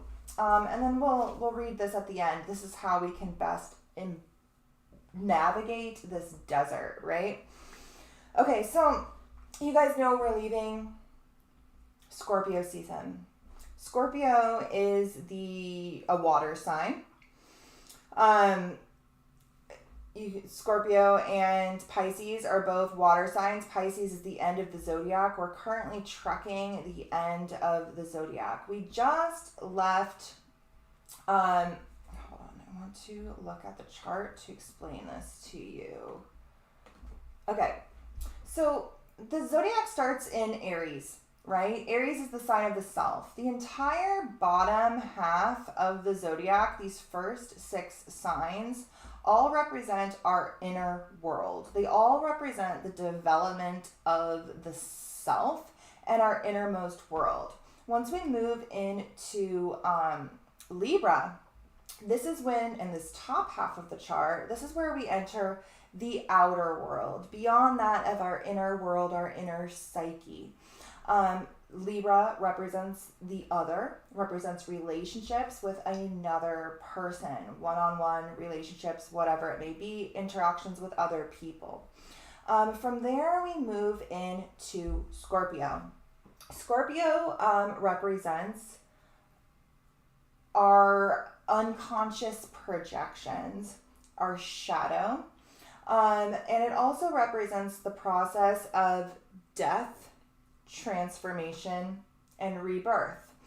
And depending on how you navigate Scorpio season, so are you traversing the parts of your psyche on this quest towards the mysteries, which Scorpio also governs, the mysteries, occult, astrology, the unlocking of the secrets of existence, or are you being consumed every Scorpio season by your fucking shadow? Depending on how you traverse Scorpio season depends on how the rest of this quest unfolds. But from here is when the quest is initiated, particularly if you are having a sort of phoenix moment in Scorpio season, if you are on this quest of individuation, this quest to know thyself, this hero's journey, right? So once we leave Scorpio season, we are leaving the water, we are leaving the unconscious, and we are on a quest back to it, hopefully merging with it from a higher perspective. And depending on how we navigate Scorpio season depends on how each one of these seasons unfolds for us. So I'm going to kind of break that down for us now. I want this and this here so I can point at both things at the same time. I know this is super not aesthetically appealing, but whatever. Okay, so this path from Scorpio into Sagittarius, peaking in Capricorn, and then descending, so peaking in Capricorn, and then descending back down into Pisces, is this quest of the hero's journey, this quest into the unknown. And so I wrote here, the desert is the mountain, an archetype we've talked about here before extensively. And right now we're on the quest into our visionary Badlands, into the unknown, on a hero's journey out to obtain some sort of mystic truth at the top of the mountain, bring it back to the collective, merge with the whole, and then be reborn again in Pisces. So we, right now, after leaving Scorpio and the realm of death that it represents, we are in the realm of the beyond. Scorpio governs the veil. It governs the veil into the beyond. Either we pierce through it and now we're on the other side, or we're still in this matrix world. And you can see how each one of these signs has 2 different manifestations, right? So from Scorpio season through to Pisces season, and then we'll be reborn again in the spring, this part of the zodiac is the other world. It's the realm of the beyond. We are currently on the other side of death, metaphorical, metaphysical death. We are walking on the other side until we are reborn again in the spring. Our spiritual quest is now upon us. Go forth. When I wrote that, I was laughing so hard. It sounded so, I don't know, I couldn't come up with a word, but I thought it was hilarious. Go forth. Explore. Seek your truth. seek alignment with your higher self, or fall into the traps set forth for us. So I'm going to really quick break down the traps and the higher octave of these signs that we can tap into if we're on this sort of mythic quest, right? So starting with Scorpio, where we're leaving. It represents this process of death, transformation, rebirth, and the unlocking of the mysteries. But it also represents the shadow, obsession, jealousy, and all of these lower archetypal expressions. And so you can see how we can take this fork in the road, and this fork determines what path we go on to, a path spiraling into traps or a path of expansion. If we take that path spiraling into traps, when we move into Sagittarius, it will probably manifest through religion. Our quest for truth that Sagittarius governs will manifest through religion, academia, organized belief systems, blind optimism, right? But if we're on this sort of expansive quest for truth, instead of being thrown into these traps of what truth is, we will manifest this season. It will look more as this hero's quest for healing, for truth, for freedom, for growth, expansion of the mind, freeing knowledge and wisdom. We see this through the mythology of Prometheus and Chiron, which are strongly connected to the sign, the freeing of knowledge and the path of healing, right? We then move into Capricorn. Capricorn is the top of this mountain. The traps of Capricorn that we see in that spiraling into the traps, if we know we didn't really pass the esoteric initiations of Scorpio season, but instead we were consumed by our unconscious. Capricorn, for those who were consumed, will probably manifest through capitalism, politics, governments, hierarchy, outside, like giving your power away to outside authorities. Capricorn literally governs the system, but it also governs the mountain of initiation, the axis mundi, that polar pillar, that mystic mountain, the top of that quest for that we are all on, the top of our mountain. We see that here. Capricorn represents the reclaiming of our power, of our sovereignty, of our authority, and that which we seek at the peak of our quest, whether it be the top of the mystic mountain or the bottom of the abyss, which opposite Capricorn is Cancer, and during Capricorn season we always have a Cancer full moon, so it will be an illumination of our subconscious that we will need to integrate in order to truly seek the top of that mystic mountain. But this is part of our quest. We're either going on this path of initiation or we're falling into capitalistic, authoritarian systems of control, okay? So depending on what we find on this mystic mountain depends on how we then return to society.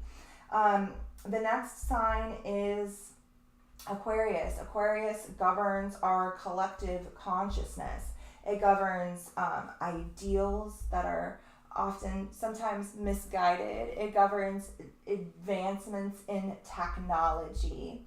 It governs the pull of the collective consciousness that often can be going in the opposite direction of the individuation process and the ascension process of the individual.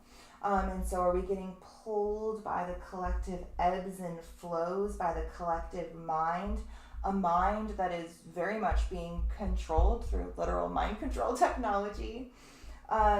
Aquarius also governs like cult ideologies and detachment from feelings and emotions and empathy. But it also governs the rebel, the hero, the bringer of the needed flood. He brings the flood, the path, the cleansing. Aquarius governs both the path of evolution and the path of devolution. So are we evolving or are we de-evolving? I wrote here, are we men or are we Devo? Which is a play off Devo lyrics, but twisting their lyrics a little bit. But are we evolving? Are we connected to our humanity, or are we losing our humanity in the face of technological advancements? These are all Aquarius things, right? So you can see this split. I wrote here, are we losing our human through our humanitarianism, which Aquarius governs our humanitarianism, but sometimes what passes for humanitarianism these days is erasing our humanity. I wrote here, this is where we return to the collective with the boon that we found on the mountain, that which we obtained on our mystic quest. How can your authentic and unique frequency help liberate humanity? How can you push her forward? Visions for the future. This is all energy of Aquarius, right? And this is all the quest that is, like, you can look at Scorpio being the realm of water, of the unconscious. These three signs being the mountain or the desert, that which we are trekking through on our quest back to the water, right? So eventually we merge back with Pisces. Now, depending on how we trekked this from this manifestation of the unconscious back to this manifestation of the unconscious, will depend on how Pisces shows up for us, right? So Pisces is a return to the water, but we are returning at what level? Pisces represents spiritual illusions, delusions. It represents the control of film and media.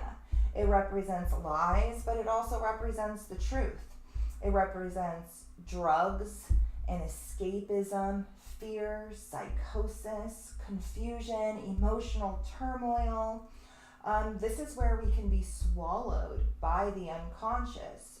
Or if we're manifesting through that higher archetype, this is where we connect to the cosmic womb. This is where we connect to the whole, to the Akasha. This is the realm of magic, of the unseen, of the spiritual dimension, art, music, symbolism, dreams, the realm of archetypes, the unexplainable great beyond, the primordial goddess, the energy that birthed us all. This is what we will be reborn from in the spring at the equinox in Aries. And we'll be reborn from the mystic truths that we find in this dimension.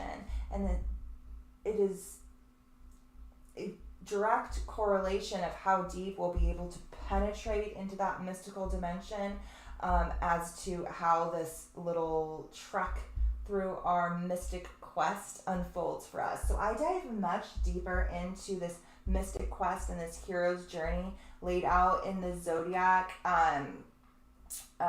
Link down below. I can't show you, but it's linked down below here on Patreon. Here on YouTube. If you click the description, I linked a bunch of links to old videos there. I guess we'll just read this card and then we'll move on. I finished through those notes. Hopefully that kind of made sense. We are currently entering the desert. We're leaving this realm of water and we're going on this quest, this visionary quest, right? That has a lot of traps and pitfalls set forth for us, many of which we may see these things play out through, the need to keep integrity, focus around obsession, our ideals, the energy of revenge, right? These are initiations that if we pass, we can unlock so much mystic truth, which we're ultimately meant to bring back and share with the collective, which is what this next card speaks to. So I'll go ahead and read that. So this is the archetype that's strongly coming through this moon. I love how there's like even a moon right here, and it's like reaching out at it. It's reaching out at this new beginning that's being seeded right now, that's going to culminate 6 months from now. And this is the energy of how to navigate it.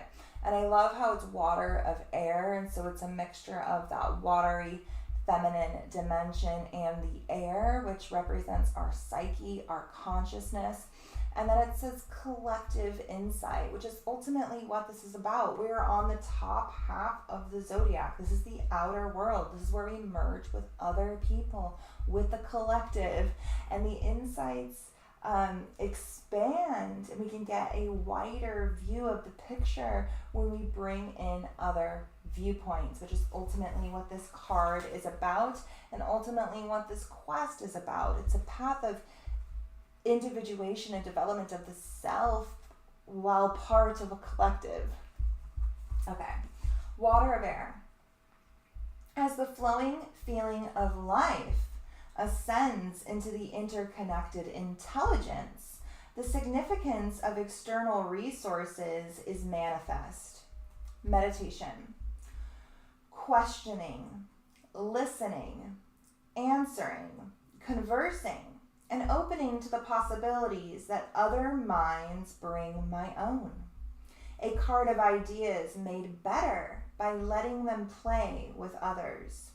Opening to others' minds is opening to the realm beyond my mind. I can reveal the whole. Opening to others' minds is opening to the realms beyond my mind, and can reveal the whole, which is greater than the sum of its parts. So perfect for Sag season, with Mercury, the planet of the mind, of questioning, and Venus, the planet of other people and relationships, all together in Sagittarius, the expansive, questioning mind. Okay. At times, I feel a missing piece within my inquiries. Whether this is a missing answer, or even better, a missing question. That's my favorite. I can find them by connecting myself with others. Recognizing how I have pieces for those who have pieces for me is the great joy of reunion and gratitude, born of honoring our interdependence. Inquiry. Who am I drawn to connect with to synergize our energies? And I love how I'm like deep in the rabbit hole right now, just like I was back in the summer.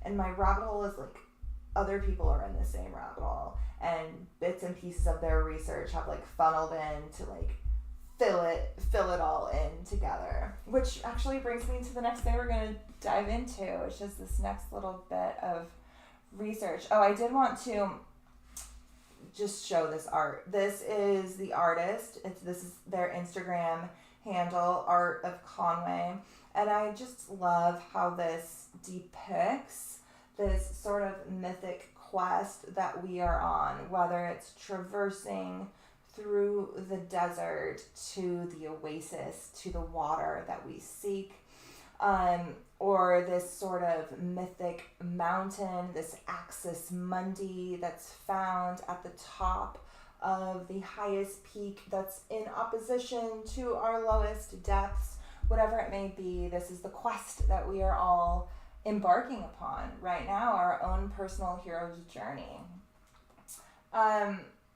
So you guys, I realized this today. Okay, I love REM. They're one of my favorite bands for like a really long time. I've really liked this band.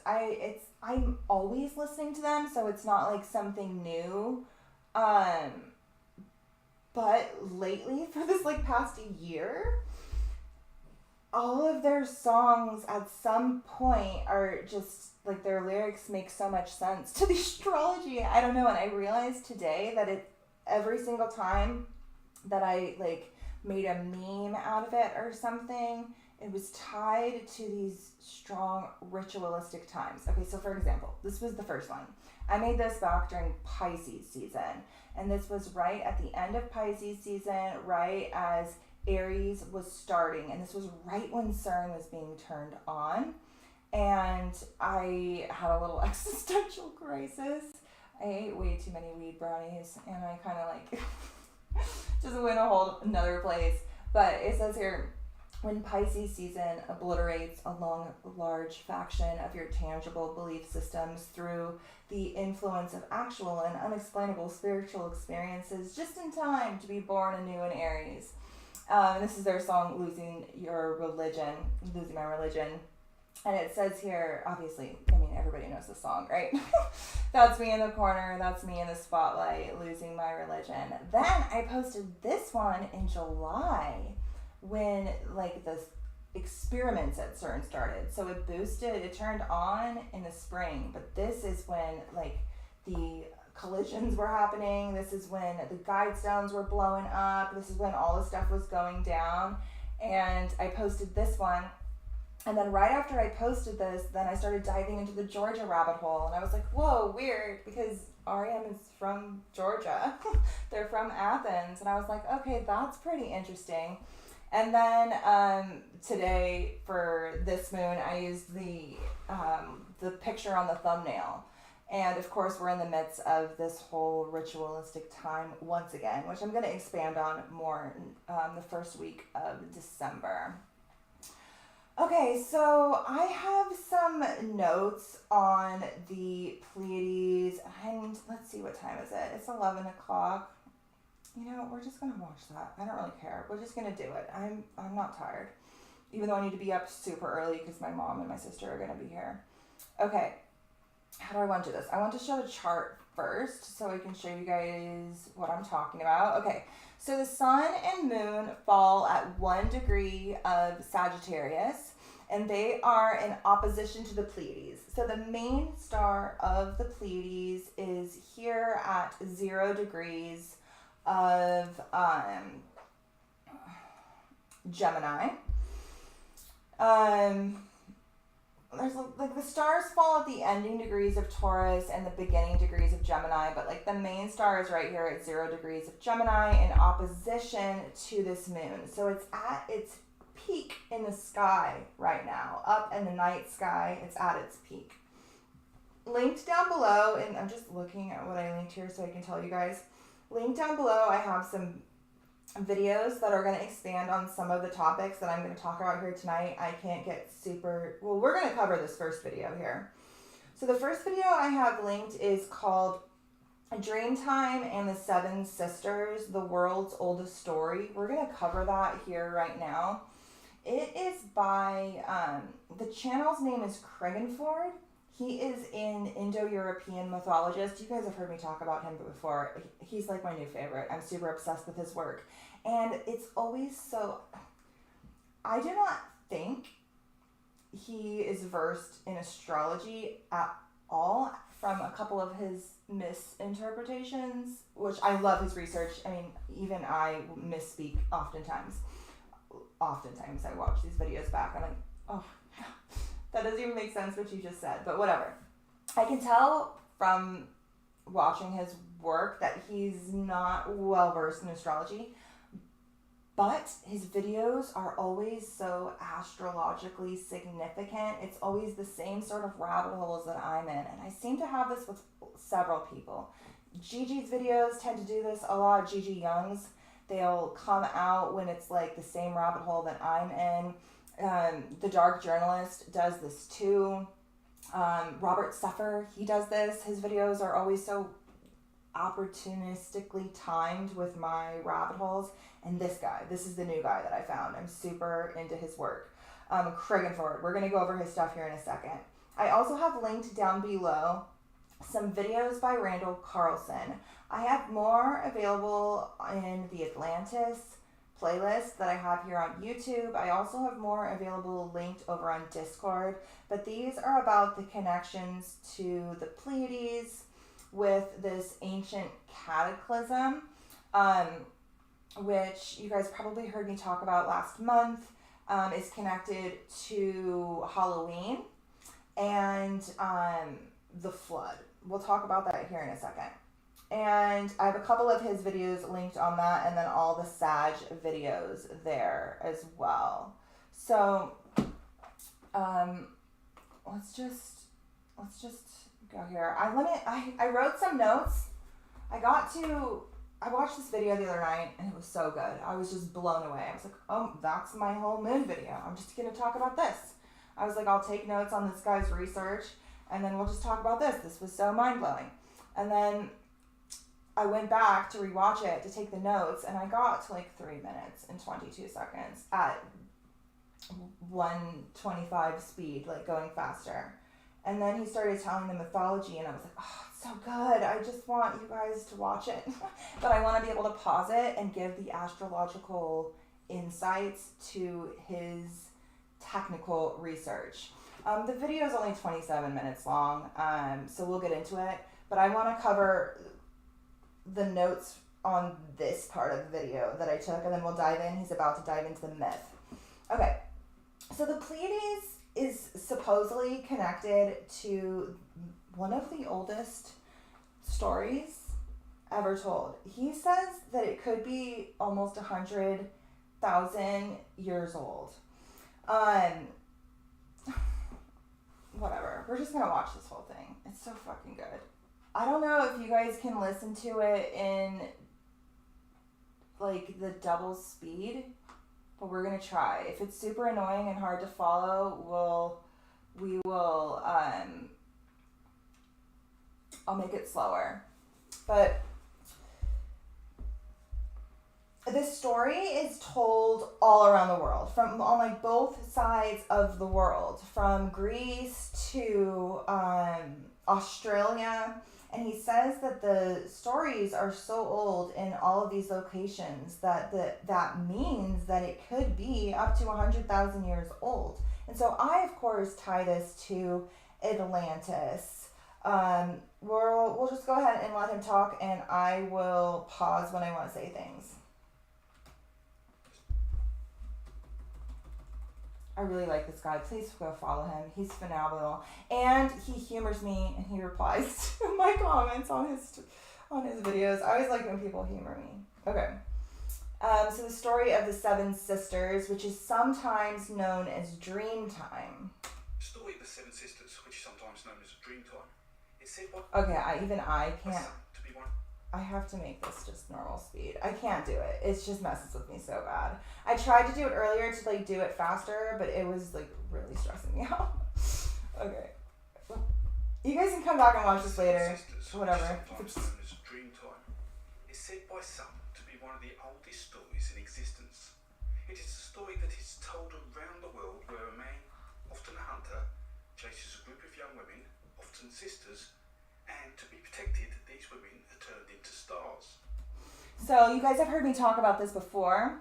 The man that is the hunter is Orion, and he is chasing the Pleiades, which are known as the seven sisters. They are actually the daughters of Atlas, which is the king of Atlantis, which brings in another. He never ties anything to Atlantis because he wants to be well respected in the academic realm, and he does fabulous research. He cites all his sources down below, and I'm going to join his Patreon because he has access to some fabulous mythological database that he made that sounds phenomenal. He talks about it in this video.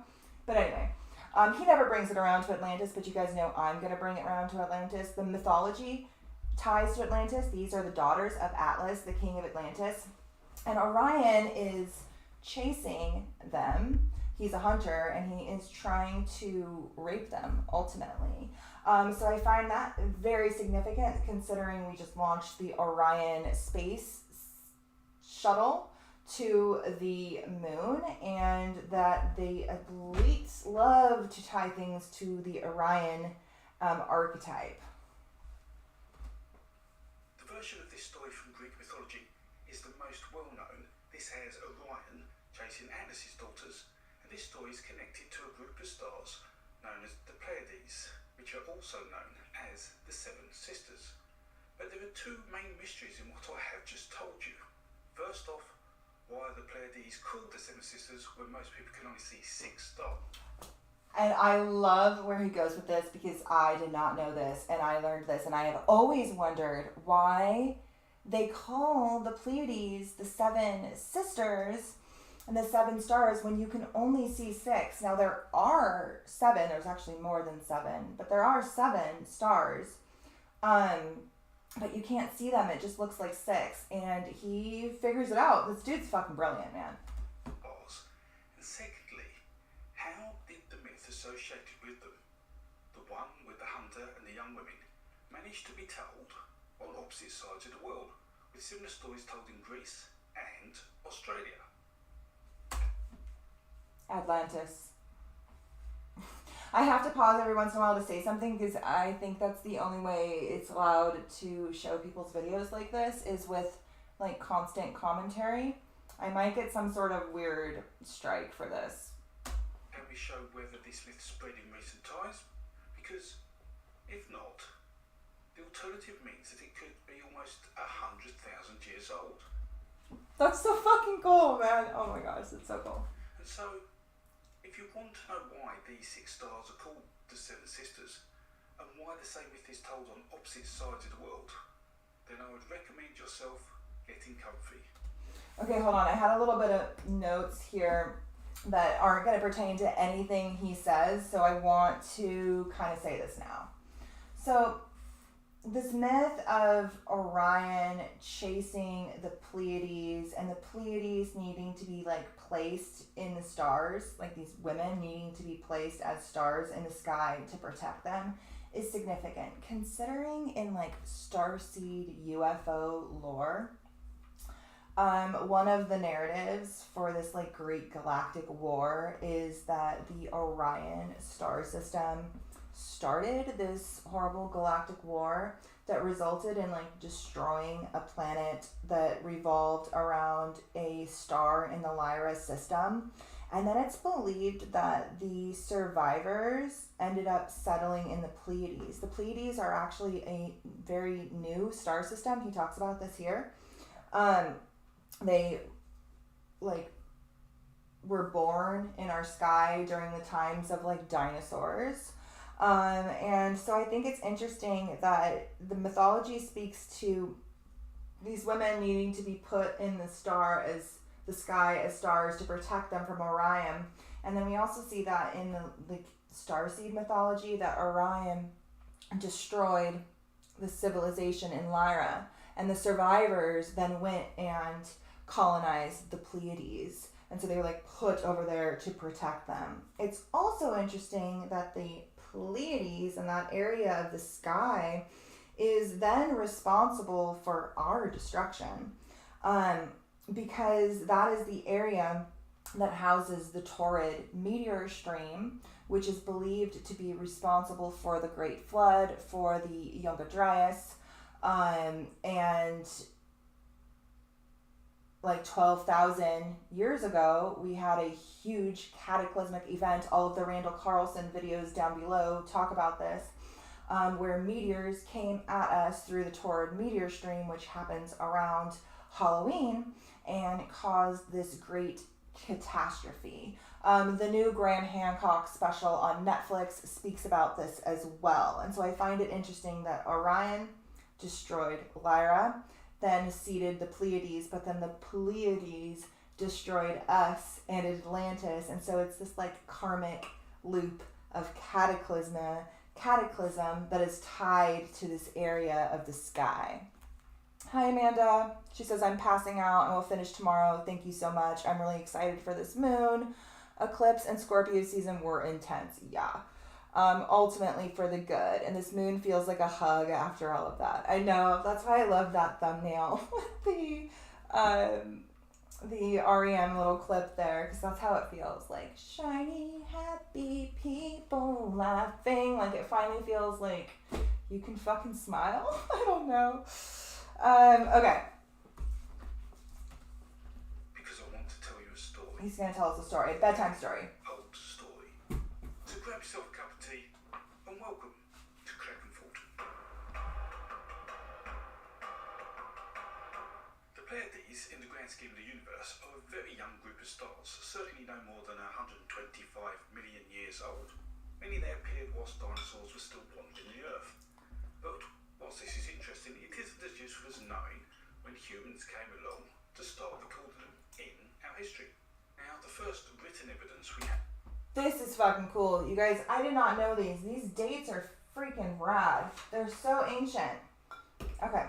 Of humans being aware of the Pleiades comes from Chinese astronomical literature dated to 2357 BCE, and they have been discussed a lot since then, and I will link to a number of published papers about them in this video's description. Dude, he really does. He links all of his sources. Every book he cited, every article he has cited, every database he uses. That's why I like him so much. It's like he really does cite all his sources, and he allows you to obtain the same information for yourself, which is what I always like to do with my PDFs with you guys. However, the oldest visual representation of them is thought to be on the nebula disk, and this is dated to around 3,600 years old and was found in Germany. In Germany. That's pretty interesting too. And I'll circle the Pleiades on them to make it easier to see. Especially since this lunation is not only trining. Okay, hold on. I forgot this part. I don't think we're gonna go back to the chart after this. But this lunation, when I said it is sextiling the supergalactic center over here, it's also sextiling the asteroid Apollo and the asteroid Bavaria, both of which are connected to Germany. Bavaria is literally in Germany. It's the headquarters for the Bavarian Illuminati. It's tied to Trump and his ancestral line. We've talked about it in several past videos. And then Apollo is obviously tied to the moon missions, and also Nazi mythology. They like fucking loved Apollo so much, particularly Hitler, as does Trump. Trump has his symbolism all over his tower. So interesting that Germany pops up. The representation is very much symbolic and is not an accurate astronomical map or guide, but there are no other obvious candidates to what it could be representing given the content. That's definitely the Pleiades. Next of the disc, which is what we feel this is representing the Pleiades. That's how it always looks too. It's always like this with like one out there like that. And what's interesting is that this looks like a new moon, the sun and the moon in opposition to the Pleiades. It looks like the configuration of this lunation. The actual stars themselves look like this. The blue nebula surrounded them, hence their young age, as it is leftover space dust that was not used as part of those stars' creation, but is still within these stars' vicinity. And these stars have been given names from the characters of the Greek mythology about them. So the stars represent the seven daughters of Atlas and Pleione, and are named Maia, Electra, Taygete, Alcyone, Selene, Sterope, and Merope. There are also two stars named after their parents, Atlas and Pleione. And so now we have the basics out of the way. Let me tell you the Greek version of the myth of the Seven Sisters. Pleione was walking through the Boeotian countryside with her daughters when they were seen by Orion, a giant of a hunter. In fact, he was literally a giant, which again kind of speaks to this sort of like Atlantean timeline, this time where like humans existed alongside giants, whether it's like the Nephilim, the Atlanteans, or whatever sort of pre-Diluvian race. Orion seemed to have been part of said race. He was so giant he could walk on the sea floor and his head would still be above the sea. And on seeing these beautiful women, the son of Poseidon, often considered the most handsome of men, he desired them, and so he chased after them. He felt especially drawn towards Pleione's daughter, Merope, although some accounts of the myth suggest that he was actually after Pleione. Either way, he pursued these women for 7 years, by which time they were in such... I sat there for a while trying to figure out that 7-year reference there, because in Greek myths they reference planetary cycles. In that video down below, or maybe it's the one after that. Maybe it's the video I did after the Celestial Odyssey one, but I tie the Odyssey to the Jupiter, Saturn conjunctions, the Great Conjunctions, these 20-year cycles. Lots of these myths are tied to processional shifts or planetary conjunctions. So I thought about this 7-year thing, and I can't figure it out, but it might come to me. I'll let you guys know. Desperate need of help, they turn to Zeus for protection. Which is honestly kind of hilarious to me. Oh, Zeus, you are going to protect the Pleiades from Orion raping them, and you're going to place them in the sky for protection. Who's going to protect all the chicks that you're out there raping? Like, real high and mighty of you. What a hypocrite. Anyway, Zeus agreed to help them. Zeus agreed to help them as he knew their father, the Titan Atlas, was busy holding up the sky and the heavens. As a punishment from Zeus. And so could not help as his hands were literally full. And so Zeus turned the young women into doves. But realising they still weren't completely safe, he then...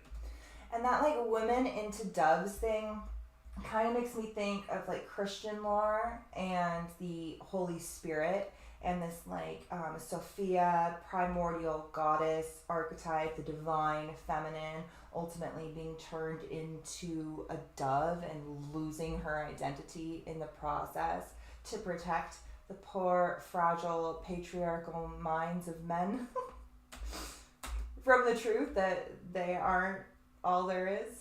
Immortalise them by turning them into stars and place them in the heavens in the constellation of Taurus, the bull. But Orion was a bit of a rascal, and his less than honourable endeavours did not end there, for he also wooed the goddess of the hunt, Artemis. He didn't woo her. The language this guy uses was a little, delicate. But he tried to rape her too. That's what he was trying to do. Artemis, which I think is interesting considering the archetypes they chose for the moon missions. Apollo for the first one, that divine masculine. And then they have Artemis launching, the Artemis rocket, launching the Orion spacecraft to the moon, to the divine feminine, to the womb. This relationship was very much frowned upon by her younger brother Apollo, and his deception of Artemis would lead to Orion's final demise. And upon Orion's death, Zeus immortalised him by placing him in the sky, although some stories say it was Artemis who placed him in his heavenly abode.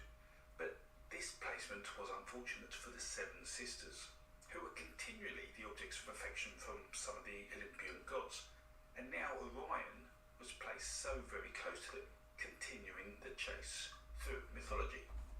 So, the Pleiades are right here in the shoulder of the bull. And Orion is right here with his club, like chasing them and trying to club them. And, though very close to them, continuing the chase through mythology. And the help from Zeus was also not without consequence, as he went on to seduce 4 of the sisters. Because... fucking Zeus. Zeus was like, I'll put them in the sky because then I'll just save them for myself. For anyone who follows Greek mythology knows, Zeus liked to get around a bit. Yeah. And it is this lustful connection which can be linked to the central star of Taurus, Aldebaran, that's the eye of the bull, which is sitting in opposition to both Mercury and Venus at the time of this lunation. It's one of those 4 royal fixed stars. It's the one that requires integrity for there to be success.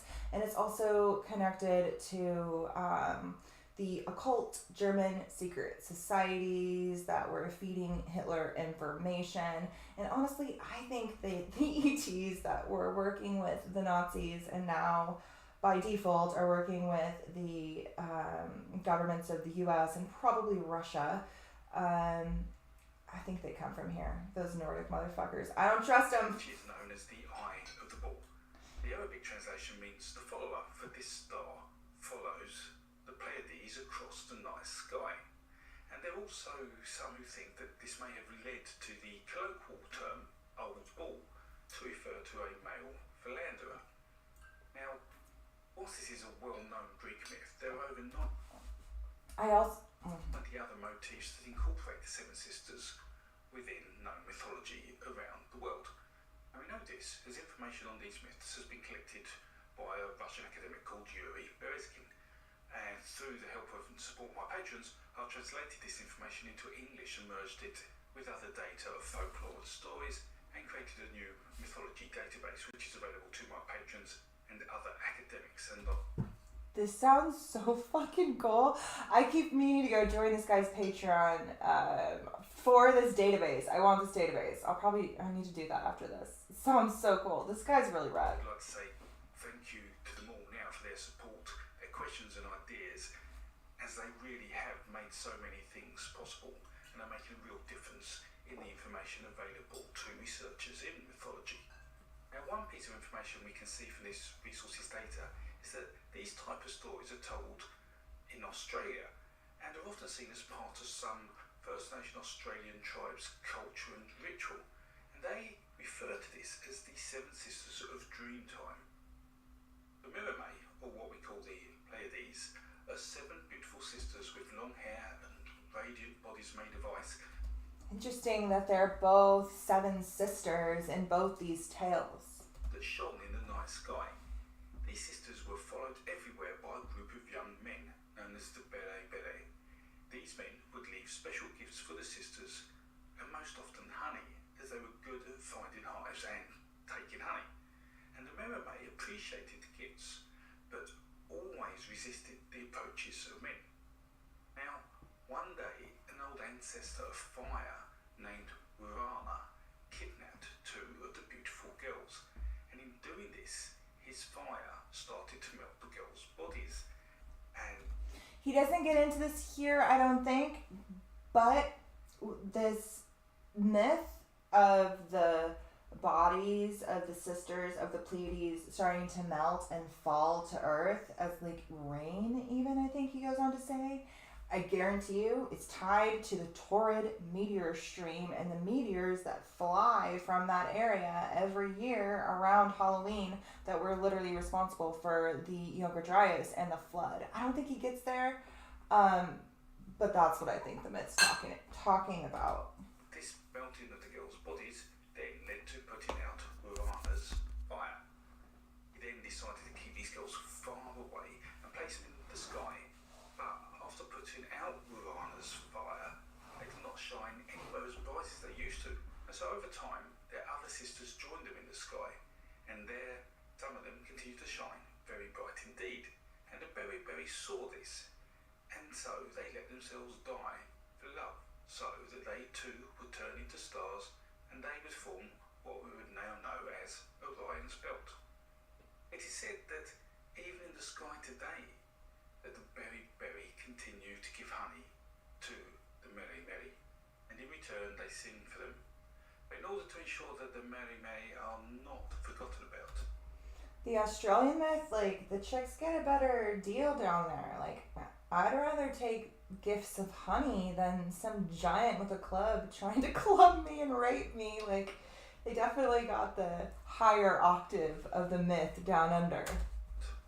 They occasionally take ice off their bodies and let it fall to earth. See, that's it. They occasionally take ice off their bodies and let it fall to earth once a year, the torrid meteor stream.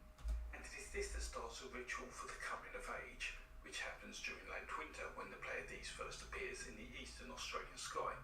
When this happens, a frost is often seen covering the earth, and older children of the tribes then go to the nearest spring and scrape frost from the ground. This is a cool connection too, but I think it's also speaking to like the falling from the sky. And mows over their bodies, and this ritual allows boys to grow into strong hunters, and the girls to grow into beautiful, buxom women.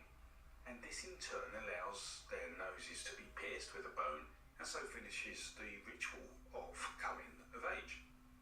There's a word of caution here, or should a beam of sunlight touch their frost, the child will forever be weak. This Australian method of Dreamtime has a number of forms and is said to relate to the time when the first humans came to Australia, naming the lands as they dispersed around the continent. This process and time is captured in stories, in songs, in rituals, and as the cultures of these first people were already based, these stories were committed to memory and passed down through generations. And so within these stories we hear of floods and of firing. See, floods and fiery mountains and strange lights. I believe that these stories that we see echoes of on both sides of the planet that he's breaking down for you originated in such ancient antiquity, 100,000 years ago. He says they could be that old. In the time of Atlantis, and the area of the Pleiades is strongly tied to ancient catastrophe. And so this new moon is aligned with this point of ancient collective catastrophe, but it's also this new moon, this new seeding when it comes to this call of our higher self and this current incarnation's mission. I think all of us here probably are aware that we are on the precipice of another great catastrophe, and this new moon is an ideal time to set intentions around your karmic part in the navigating of this next collective catastrophe, ultimately.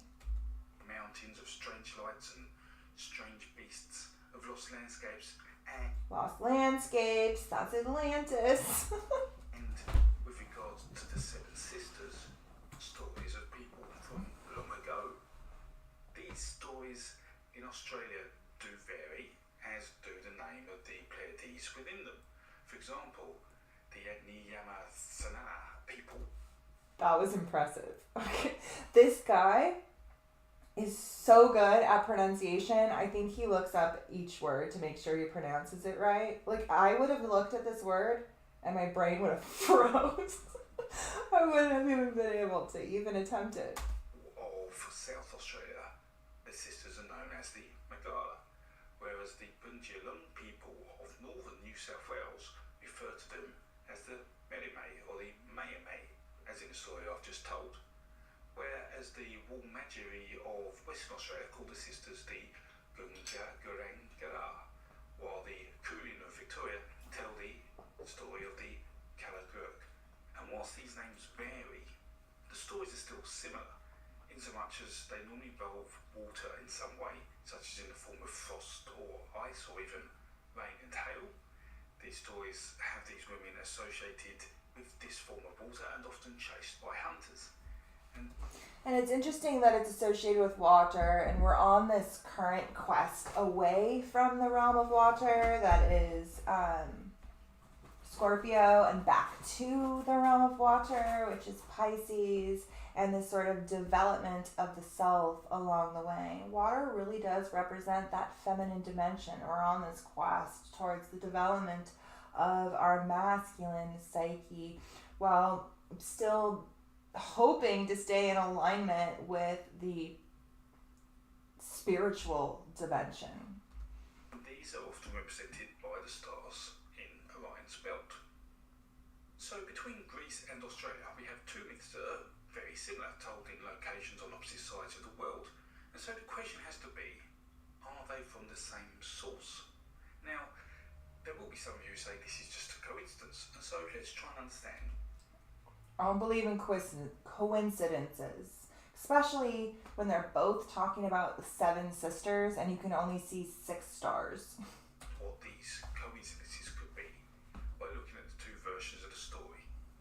And in doing this, we will see that there are 3 specific elements of the myth that are, or could be considered similar, that overlap, and so therefore could be a coincidence. And they are that both myths associate the Pleiades with a number of young girls, often sisters. Both identify Orion as a male and normally a hunter, and both have Orion that bods himself in an unbecoming manner. Oh, the way men talk about this, it's so funny. Advancing himself onto the girls in a quote unbecoming manner. It's such a nice way to talk about rape. To those girls. And if you don't believe that this is just a coincidence, then this suggests a common origin, and one that must predate European contact with Australia. And the first time we know this happened was in 1788. And if this is the case, the last time these two peoples had a common ancestor would have been at least 70,000 years ago. In 2009, some work was published by Nice and Nice providing an explanation for this, and it is their work that a majority of the evidence for understanding this similarity is leveraged from in this video. But we'll pause here for a moment and talk about the other mystery. Why you haven't pressed the like button. It's an important part of the initiation. Hold on, I gotta do it. By the way, can you guys press my like button? Oh, I already did. See, I'm pretty good about that. Can you guys press my like button and all that jazz? To me for watching Breakful videos and makes a big difference to this video's success. And so now, hopefully you press the button and pass the initiation ceremony, I can continue. Pass the initiation ceremony. That's funny. So, the other mystery we have here is about why the myths are referred to as the Seven Sisters when most people can only see 6 stars. And in fact, from an astronomical perspective, this is so cool, you guys. And archetypally, it makes so much sense. Oh my gosh. there are 10 bright stars in the cluster of Pleiades. So, have we lost a star? So, why is it we can only see 6 stars with a good human eye?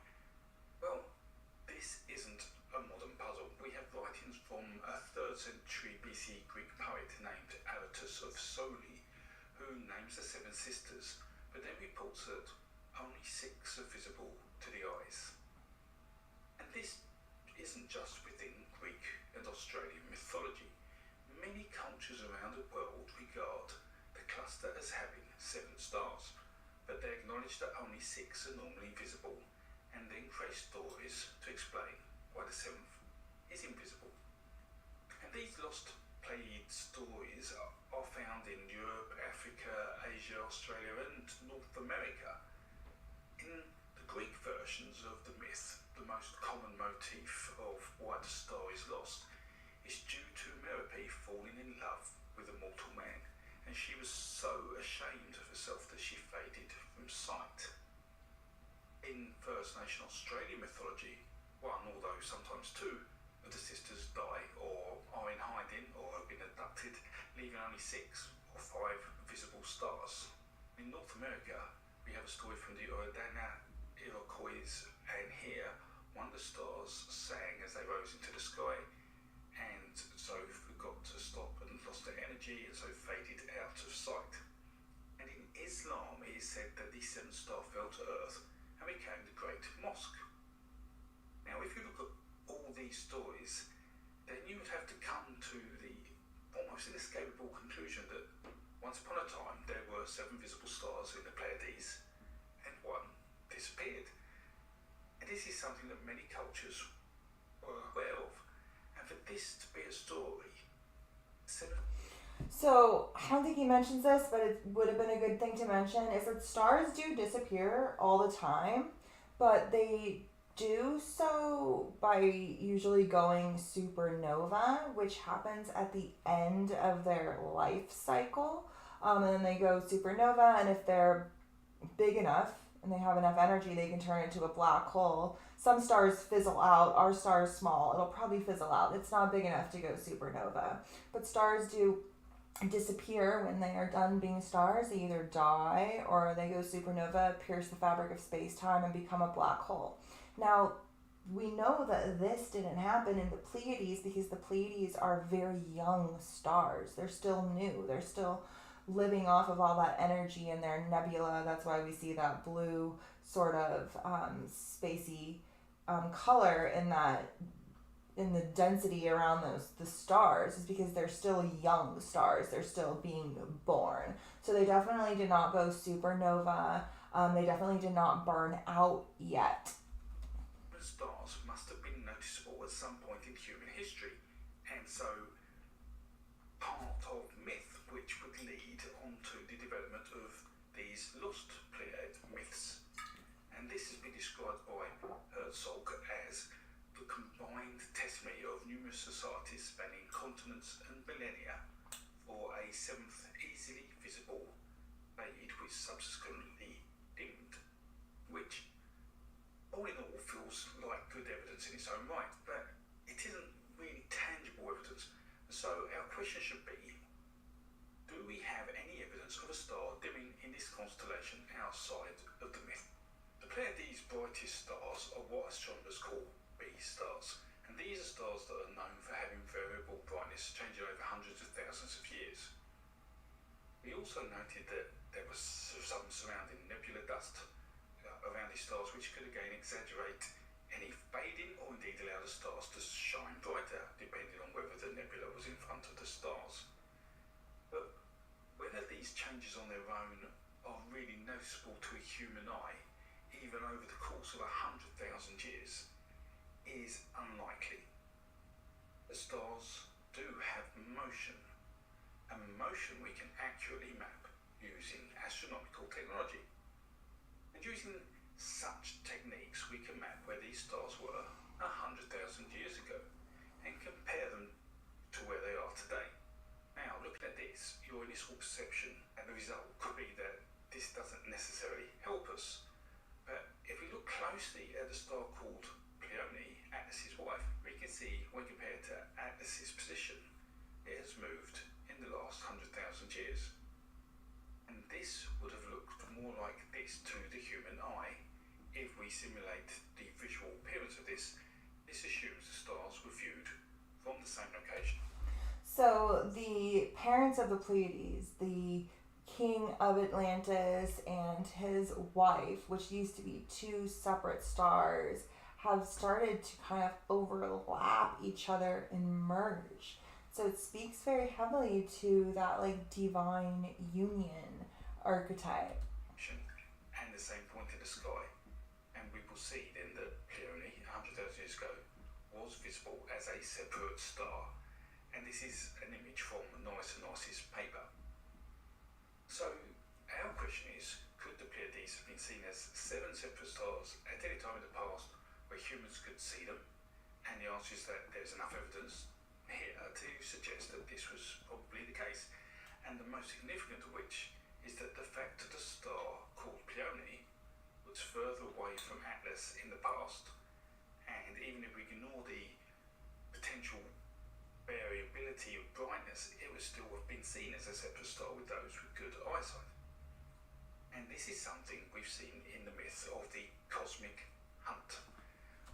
It's a really good video. All his videos are good. I think I've watched every single one of his videos. The use videos. of Alcor as a separate attribute. Okay, except for this is what he's about to say here is inaccurate. Hold on. What does he say here? Cosmic hunt, where the use of Alcor as a separate attribute in the myth helps us evidence the fact that the story was about the same. See, yeah, so this is what he does. So a lot of people make this mistake. He's talking about Alcor, which is a star in another group of 7 stars. Alcor is actually a star in Ursa Major, which is the Big Dipper or the Great Bear that circles around the pole star. Alcor, fun fact, is actually the faintest star that we can see with our human eye. It's like the most faint, farthest, most dim star that we can see. Anything dimmer or farther or less bright than that, we need a telescope for. So it literally represents the farthest point of the fixed star realm that we can see. And it is part of a 7-star system, but it's not the Pleiades. It's part of Ursa Major, which is the Big Dipper. And a lot of times those 7 stars get mixed up with the 7 stars of the Pleiades and their myths get intertwined. But yeah, Alcor is not part of the Pleiades. Attribute in the myth helps us evidence the fact that the story was about the same set of... It's about a different 7 stars. It's about the stars connected to the hunt, and that being the bear. But it's okay, I forgive him because his research is phenomenal. Stars. So, here, in the Seven Sisters, we see that Peony is the evidence we need to say that these stories were talking about the same set of stars. However, these stars only stopped being seven and became six stars between 100,000 and 70,000 years ago. The ancestors of the First Nation Australians left Africa between 100,000 and 70,000 years ago. And these were closely related in terms of DNA to those humans who then went on to populate Eurasia. These humans would become the First Nation Australians, arrived in Australia around 50,000 years ago, and by 30,000 years ago, they had dispersed around the whole of the Australian continent, or the outside at least. But at 50,000 years onwards, these First Nation Australians became a continuous and unbroken cultural line, with little in the way of other cultures interacting with a majority of people until 1788, with the arrival of the Europeans. Now, I would also say that there was some interaction between North Australia and Indonesia slightly earlier than this due to the harvesting of sea cucumbers by the Makassar people from Indonesia. But for all intents and purposes, the population of Australia as a whole remained isolated from the rest of the world for at least 50,000 years. So, the humans who were the people that would eventually split into those dispersing to Australia via Southeast Asia, and those that would eventually go into Europe, will last together at least 70,000 years ago, and probably a little longer than that. And at this point in time, we believe the Pleiades would probably still have been seen as seven visible stars. So what does this mean? So if Atlantis fell 12,000 years ago at the time of the Younger Dryas, these myths all reside during the pre-Diluvian world. I wonder what this guy's zodiac sign is. I can't figure it out. Does it mean the story of the hunt? He gives me like Taurus vibes because he seems like kind of grounded, but he uses his hands a lot, and he has like intense special interests. So I think he might have some Aquarius placements too, but I don't know. I'm gonna have to ask in the comments. I need to know. And the girls are from the same root, the same source. After all, there is similarity between the First Nation Australian and Greek stories of the Pleiades and Orion, which is that they identify the Pleiades as a group of young girls, they identify Orion as a hunter or young man or group of men, and they both have stories in which the group represented by Orion is attempting to catch the group represented by the Pleiades. And then we have the fact that cultures in both places have called the cluster Pleiades the Seven Sisters, although most humans can only see six stars, and then they have stories to explain why the seventh star is now invisible. I have no doubt that the story of Orion and the Pleiades told today from Greek mythology is thousands of years in the making, as are the Dreamtime stories of the Mermaid in Australia. But we are looking at this as academics and not as hopeless romantics, despite how much many of us would want the Speak for yourself, bro. evidence to be solid, and so to point to an early simple source of this myth being 100,000 years old. Fact is, the evidence I've spoken about today has a couple of issues, so let's talk about them for a minute. Pleiades and Orion are some of the most easily distinguishable objects in the sky at night, and so many cultures will have stories about them. And actually we see this with Pleiades having over 340 mentions in motifs in bearskin stuff. This database, you guys, I'm gonna get into this database. God only knows what is gonna unfold after I join this guy's Patreon and I get into this freaking database. I didn't know there were databases. I was doing this stuff all myself. I didn't know there was mythological databases where I could type in the Pleiades and find 340 different mentions, because I have Jupiter retrograde in my chart and I have to do everything myself. Database spread across pretty much every region in the world, and Orion has over 220 motifs in slightly fewer areas. This means that When compared to the less than 100 motifs about the Seven Sisters, it would be sensible to suggest that the cultures told stories about these stars because they were easily identifiable in the night sky, and changes to these objects would have been noted by any cultures that looked at the sky, which is all of them. And so we need to ask ourselves, what are the chances that two separate cultures on the opposite sides of the world would call the set of stars in Orion a group of men, and Pleiades a set of women? Now also consider that the Earth's rotation gives the impression that Orion is chasing the Pleiades across the night sky. So with that, I think labelling the stars as males chasing females has a high probability of coincidence, especially... I'll forget to say this later, so I just want to say this now. So the Pleiades falls here at 0 degrees of Gemini. Gemini is where Orion is, and the Pleiades are right here. And Gemini is the two pillars, right? It represents duality. It represents the split. It represents the one that is Aries becoming the two.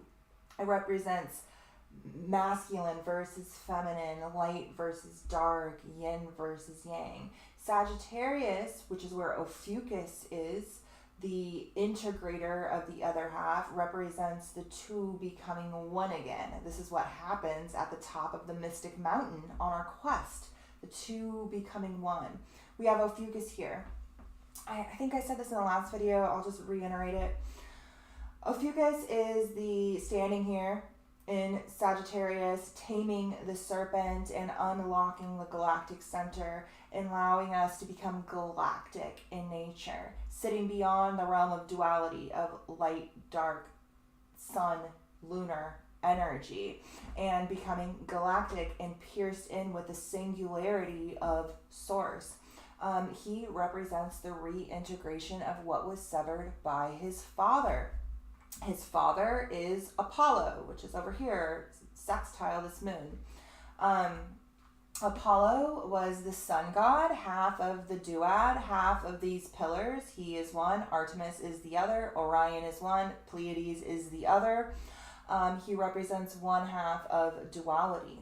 He is responsible, the solar aspect, the solar cult, is responsible for severing our connection. It's interesting that Apollo is conjunct Demeter right now, the earth goddess, which he was ultimately responsible for severing our connection to. He killed Gaia's serpent, Gaia being the goddess of the earth. He stole her temple, he stole her priestesses, turned them into the Oracle of Delphi, and then was the progenitor of the solar cult stream. His son, Ophiuchus, represents the reintegration of that serpent that was severed, the taming of it and the unlocking of the healing potential that it houses. And so this area where this Pleiades and Orion is really represents the war, the split, the one becoming two. And where this moon is represents the two becoming one, the integration of this warring dynamic. Okay. With hunters chasing prey being a common Upper Paleolithic motif because cultures were predominantly hunters.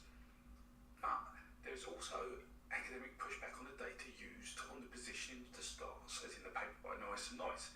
The data used was based on old information and what are now considered to be out-of-date measurements, which have an error rate of around 50%, meaning that the position of Atlas and Peony would have been 50% closer than the simulated photo from 100,000 years ago shows. Now, this doesn't mean someone with good eyesight probably couldn't have distinguished between the two stars 70,000 years ago, especially if the brightness of nebula were in our favour. But it does throw doubt on the lost star hypothesis, or it could suggest that the lost star motif is even older than we think for it to be noticed as being lost. There are universal motifs that have survived since the African dispersal event 70,000 years ago, but myths, and by that I mean a whole story combining motifs are less resilient to time and dispersal. We do have old stories in humanity's culture that have survived. The cosmic hunt is one where the evidence is much stronger than we have here, and we can piece together a motif's evolution to recreate older stories such as the earliest creation myths, the flood myths and dragon myths. Every single one of these videos is fucking phenomenal. This oldest creation myth speaks about that earth diver and this like diving bird that dives down to the bottom of the ocean to get a pebble, and it brings it back up, and from this pebble all land and humans and animals are all created. And it speaks very heavily to the mythology of Cygnus, the swan, the origins of the fifth flood myth. All of these videos were really good.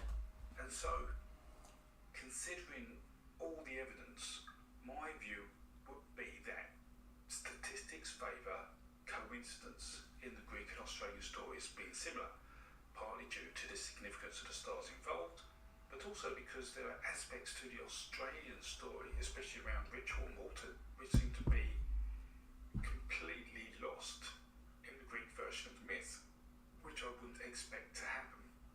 And this leaves us with just a hunter chasing a woman motif, and this is not a rare motif nor exclusively associated with the Pleiades and Orion. And then the astronomical evidence about there being two stars into one is weaker than suggested in the Nice and Norris paper. But we must also ask ourselves, why are there so many stories insisting that there were 7 stars, even though only 6 are visible to most people, together with a story explaining the lost Pleiade?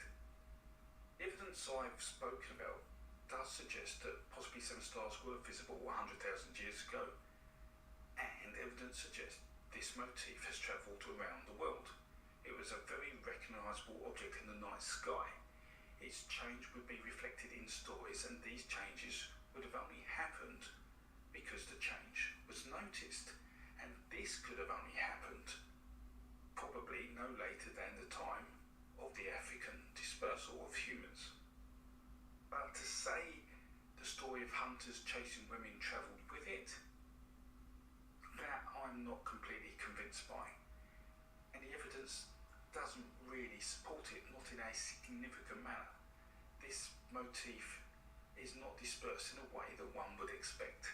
I have no doubt that because it only makes sense if you add Atlantis into the mix.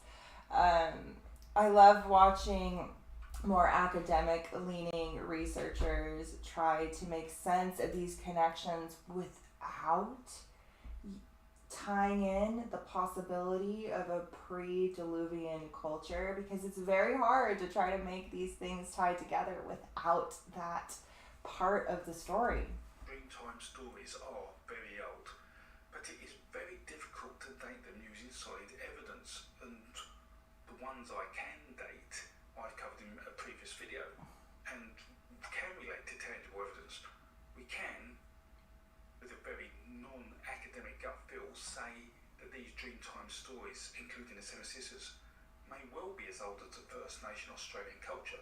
And so yes, there is a chance this story of hunters chasing women predates a significant dispersed event from Africa 70,000 years ago, but we must acknowledge that due to the huge number of other stories about Orion and the Pleiades, and a lack of hunting mythologies in those, then whilst it is something I want to believe is true, my academic head desires better evidence to conclude this as being the oldest story in the world.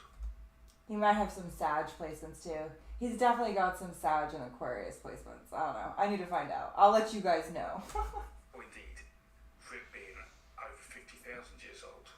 But from the evidence, what I will say is that the motif of 7 stars turning to 6 within the Pleiades star cluster is probably 70 to 100,000 years old. Okay, so he just goes on to say that it's old and all that.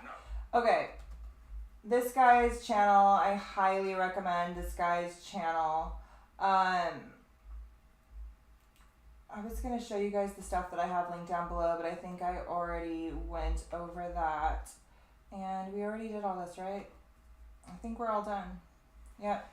All right, guys. So definitely take the time to set intentions around this moon. This is a moon to align with your higher self, align with your mystic quest, the development of your consciousness, the expansion of your mind, this quest for truth, for expansion, for growth, for understanding the spiritual dimension, and then becoming a teacher, a guide, a leader, a hero when it comes to our collective future. I can't remember the last time we had a moon this positively aspected. Like, there's nothing, I can't find anything worrisome or like too much interfering energy other than the aspects made to these 4 royal stars that require, certain things for success to come through. So making sure your ideals are noble, that you're navigating with integrity, that you're not becoming too obsessive or focusing on lower energies like revenge. I think that we're all going to be in a much more expansive and beautiful place 6 months from now. All right, guys, have a great night. I am going to call it a night. I have an early day tomorrow. We will meet on the 1st to dive into the month of December. And then we're going to have a rabbit hole video next month, moon videos, and all that jazz. So have a great new moon. Make sure you take advantage of this in some way, shape, or form.